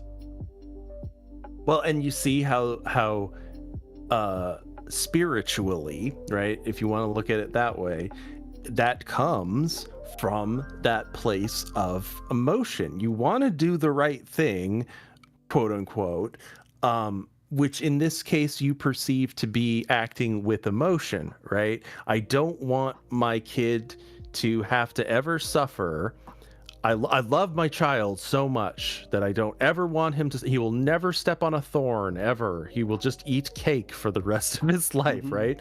But in doing that, in having that overwhelming emotional love, you're actually doing the wrong thing for the kid, right? Like you're raising a fat kid that you're basically abusing to death through your love, right? So Nazi's being funny in chat. I'm sorry. no, you're good. He's just like, oh yeah, I hate seeing obese kids. They make me angry. He's like, and then they turn into obese adults. They're just a burden. And then that resources makes you and angrier, whatnot. Yeah, dude, they take up too much space and shit. Breaking chairs. I'm just going on personal experience. No, man, it's true. Medicaid paying for their diabetes. God damn it. It's too true. It's true, and though. real. And again, if you look at that from the esoteric that I'm talking about, right? That's because you don't have enough what? You have too much emotion and not enough structure and discipline and strength, right? Literal physical strength in some cases, because you're not getting up and like lifting weights and walking your ass to lose weight, right? You're not putting in the effort to actually fucking get your fat ass in shape. And like, it doesn't take much I hope either, this makes sense. You know? Like, and I don't sound like an insane person when I say that, like, it's a red and a blue. Like, but that's what it. But it's what it is. Yeah. I mean, are you gonna eat? Sounds just right. Eat cake or, Yeah, dude. Fucking.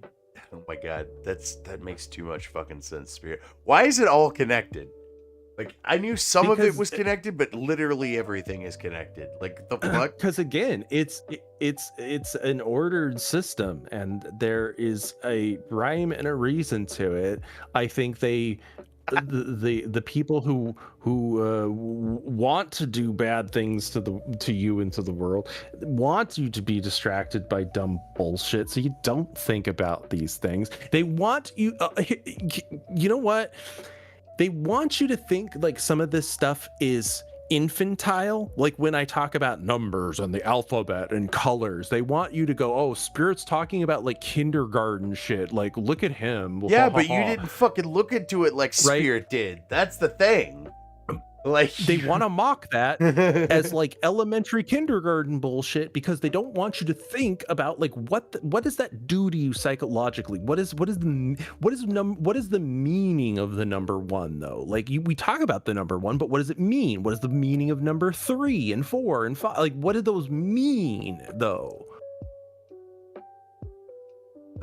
Presence. Like, they don't teach you that. Like, you have to figure that out on your own. And then the presence of 2 objects. 1 more object than what was the 1 object. And what's the deal with 9? Why does it keep falling back on itself? You can keep dividing 9 like it's by whatever number you want. You add the multiples, it becomes 9. If you add those multiples, reduce that down, that becomes 9. Hang on. So 9 times 9. Fuck.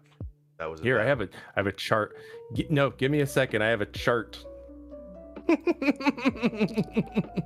I have a chart just to illustrate this point. So 9. Okay, hang on. So 9 times 1, right? Well, is 0, 9. So 0 plus 9 is 9, right? 9 times 2 is 18. So 1 plus 8 is 9. 9 times 3 is 27. 2 plus 7, 9. Oh, whoa! And then also it works backwards. So 9 times 1 is 9, 0, 9. 9 times 10 is 90, 9, 0. 9 times 2 is 18, 1, 8. 9 times 9 is 81, 8, 1. So it literally mirrors itself as it's multiplying itself. And then let's try a big number. Let's try 9 times 32. Okay, so 9 times 32 is 288. So 2 plus 8 is 10, plus 8 is 18. 1 plus 8 is 9. Fuck. So That's even if you nuts. take a big number like 9 times 37, it's 333. What's 3 plus 3 plus 3 is 9. Fucking nuts. Tell me that that's not some kind of fucking magic. Why didn't I get taught that in school? What the fuck? It makes learning your multiples of 9 really easy. I think that's what that other, because like there was another group of kids, because there was like 3 or 4 math classes. There was another group of kids that were like with their hands. They knew something with 9s with their hands. They would just like take off a number you or can whatever count. and shit. And I'd never figured that like, shit out either. Dude, Indians do all sorts of weird counting on their fingers where they can do like crazy high multiples and stuff by just counting on their fingers. Nice. But that should show you that the human body is laid out in such a way where we have just the right number of phalanges on our fingers to conceive of all of these like complex multiples. It's almost like it's planned out that way. Right? It's almost like there's a whole like if we system did for it.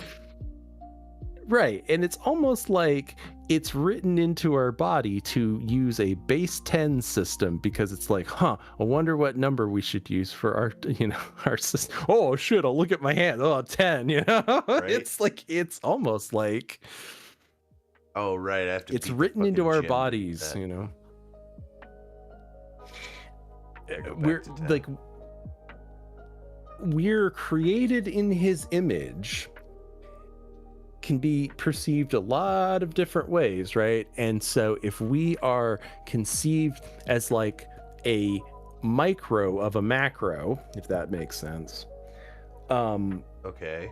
then we're going to have all of these numbers that are associated with our body and with reproduction and things like that are going to mirror things I'll give you an example, right? So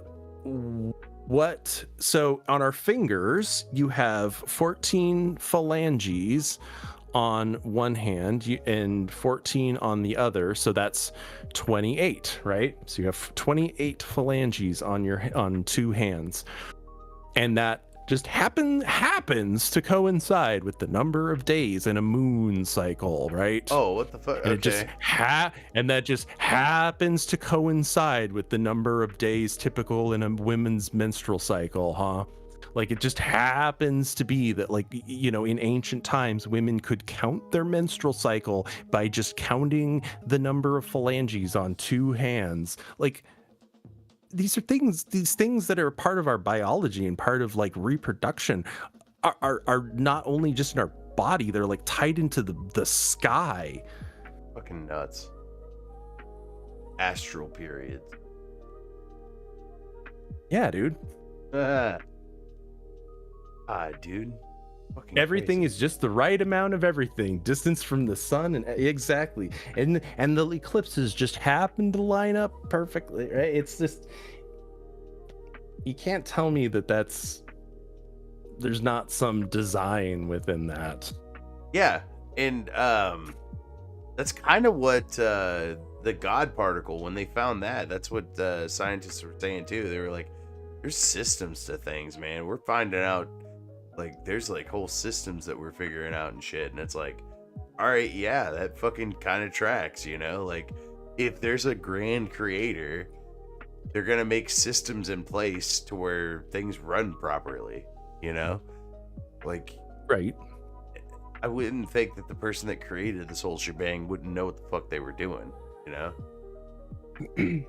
Which is also why I can't understand people, like I was saying earlier, a lot of new agey people particularly, and like kind of more like like the people who are like, man, I just want to like meditate and attain nirvana, man. It's like, that sounds retarded. Like, like why would you want to? Like, we're here for a reason.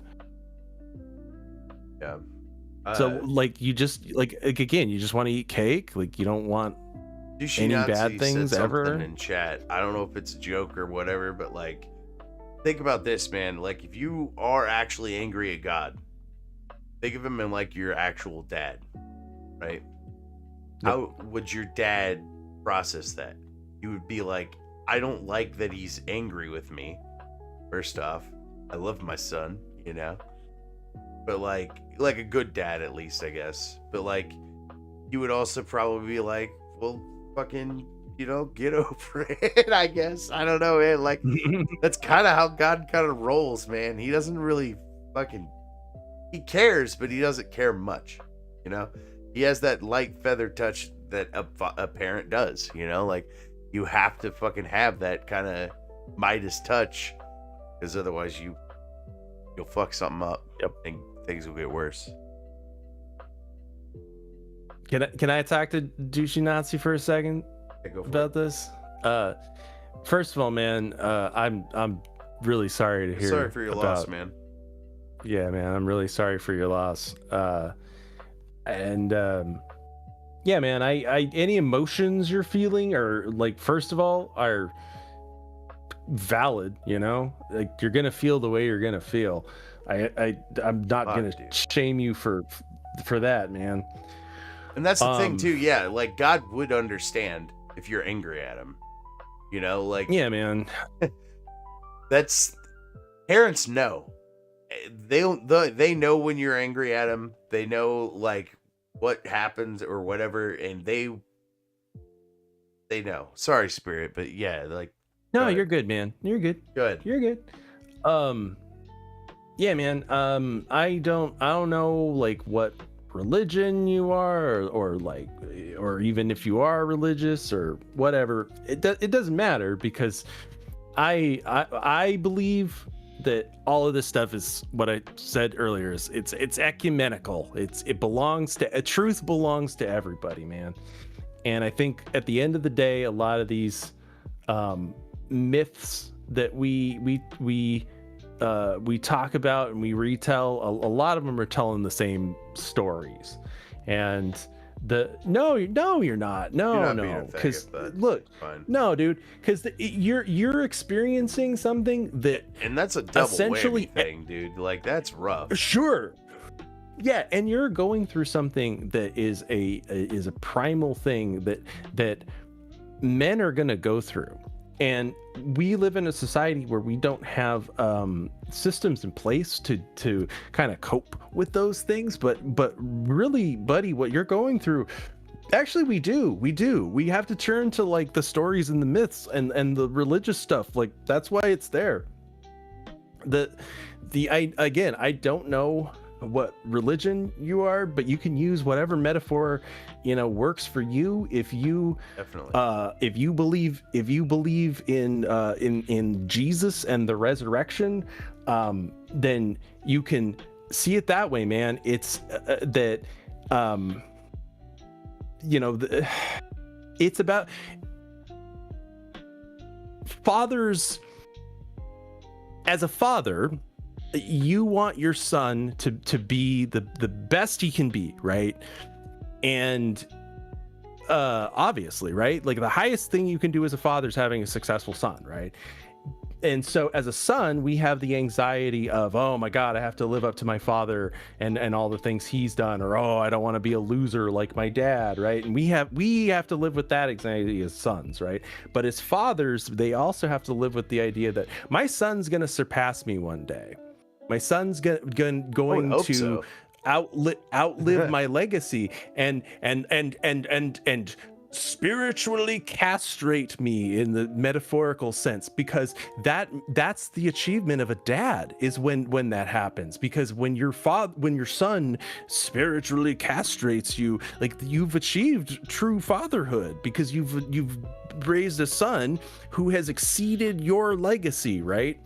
And so I would hope that your dad and your granddad, I would hope that they would want you to have that mindset of that you're here for a reason, and your reason is to live up to their legacy. They lived so that you can live.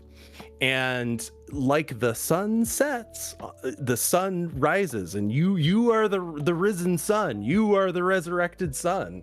Hell yeah.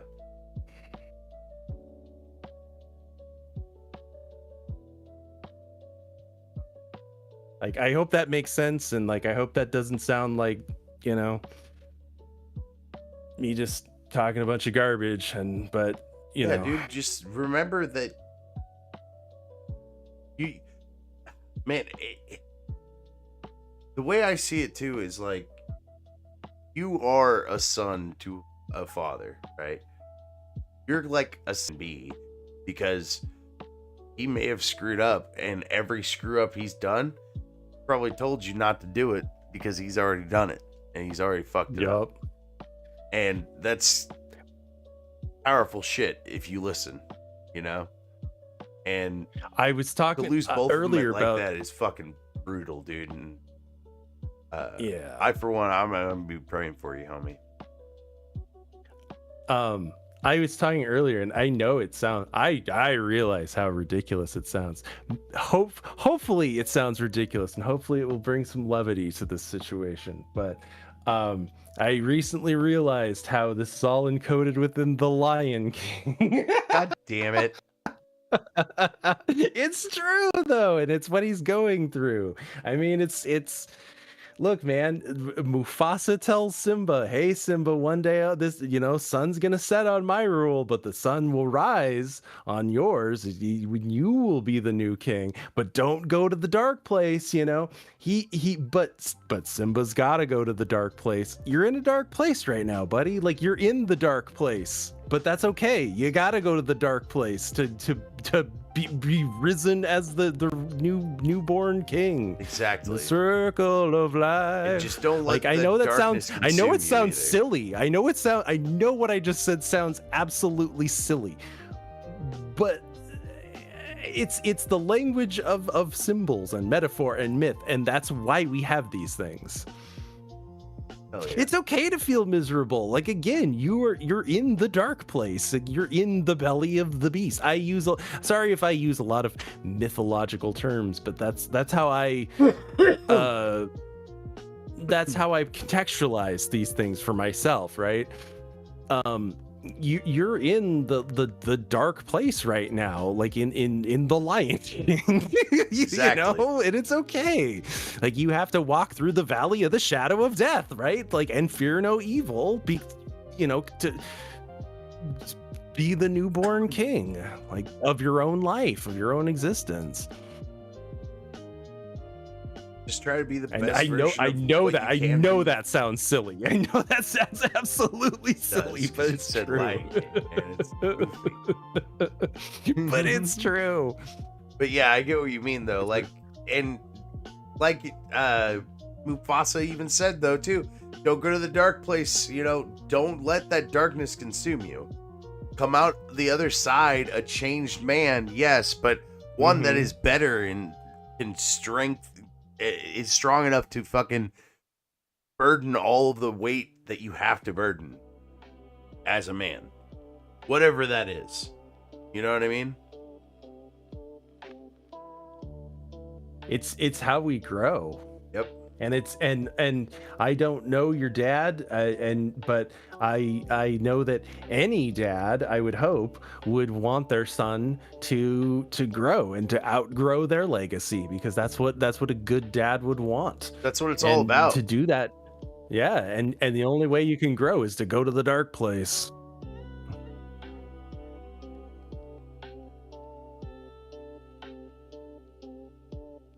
Oh shit! Did I lose you? No, I'm here. Oh shit! You didn't say anything for a second. I thought. Sorry, man. Yeah, I was kind of choking there a little bit. Oh, you're good. Looking at the fucking chat and everything. Douchey Nazi, you come in here anytime you want, man. You're a good egg too.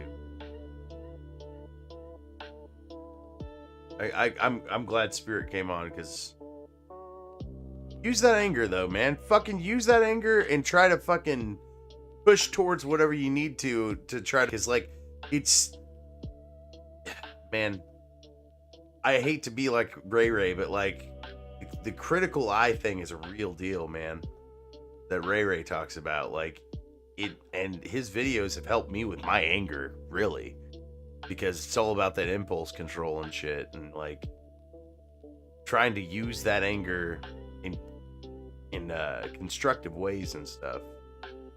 And I wish the best for you, man. I honestly don't know what to tell you, because I can't tell you what I'm going through, you know. I don't have that going on right now, especially near the holidays, dude. That shit is fucking brutal, homie. But like Spirit said, dude, you got to go through that darkness to grow into a bigger, better person, man. You're gonna be a lot stronger.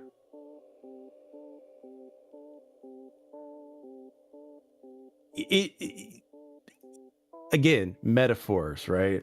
Like you're upside down. You are the Hanged Man tarot card. You are Luke Skywalker hanging upside down from the Cloud City, right? Because you have come face to face with your father's mortality, literally, right? And the trick is not going over to the dark side. Like again, these things exist for a reason. Like we like those old movies for that reason. Yes, because there is a marketable, man. Because it makes well, sense. it's not that it's marketable. Well, it's easily marketable because it makes sense, because it's drawing from real shit, you know? Right. That's what I mean. It draws from a primitive thing. Like we all have to face the death of our parents and outliving our parents and stuff. Like that's just a human thing. Like almost everybody, you know, who lives to adulthood is going to have to face that reality. It's just a human experience that we all share. We all share in being born and having kids and dying, you know?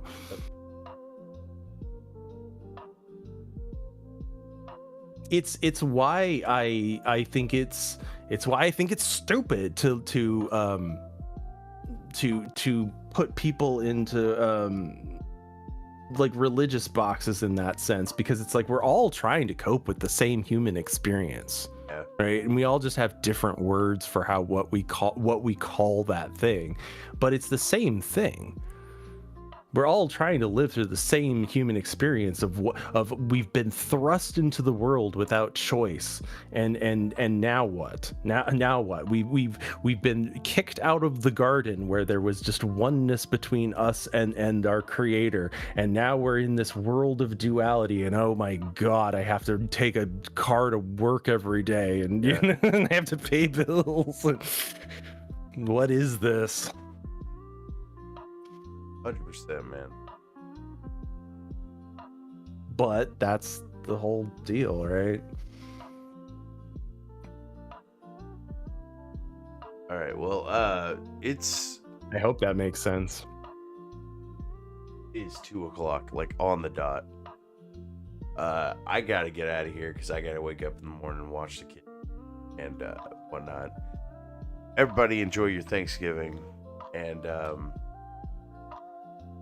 Gobble gobble. Yushinatsu, man, I'm gonna be praying for you. That is some brutal shit to have to deal with on the holidays, and I hope that I know this is a shitty stream because I'm just playing some Pokemans, but I hope that me and Spirit can kind of give you a little bit of levity in this situation, man. Yeah, man. And if you need to like reach out or something, I don't really say this ever, but if you need to reach out or something, you can hit me up on Discord, man. Yeah, I'm on Discord too if you see whatever. And if I don't accept your friend request right away, get back in my chat and tell me, because if you're somebody else, I probably won't. Like, if it doesn't say douchey Nazi, I'm probably not gonna fucking know what the fuck. You know what I mean?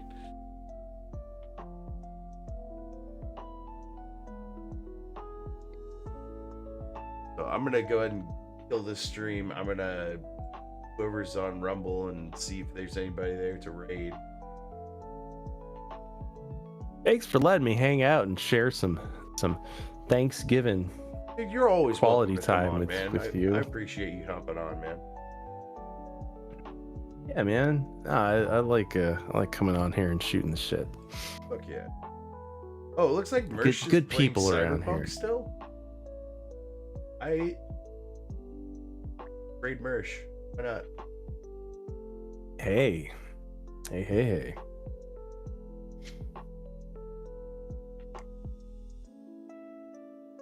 I would go over there, but I am officially banned on Rumble.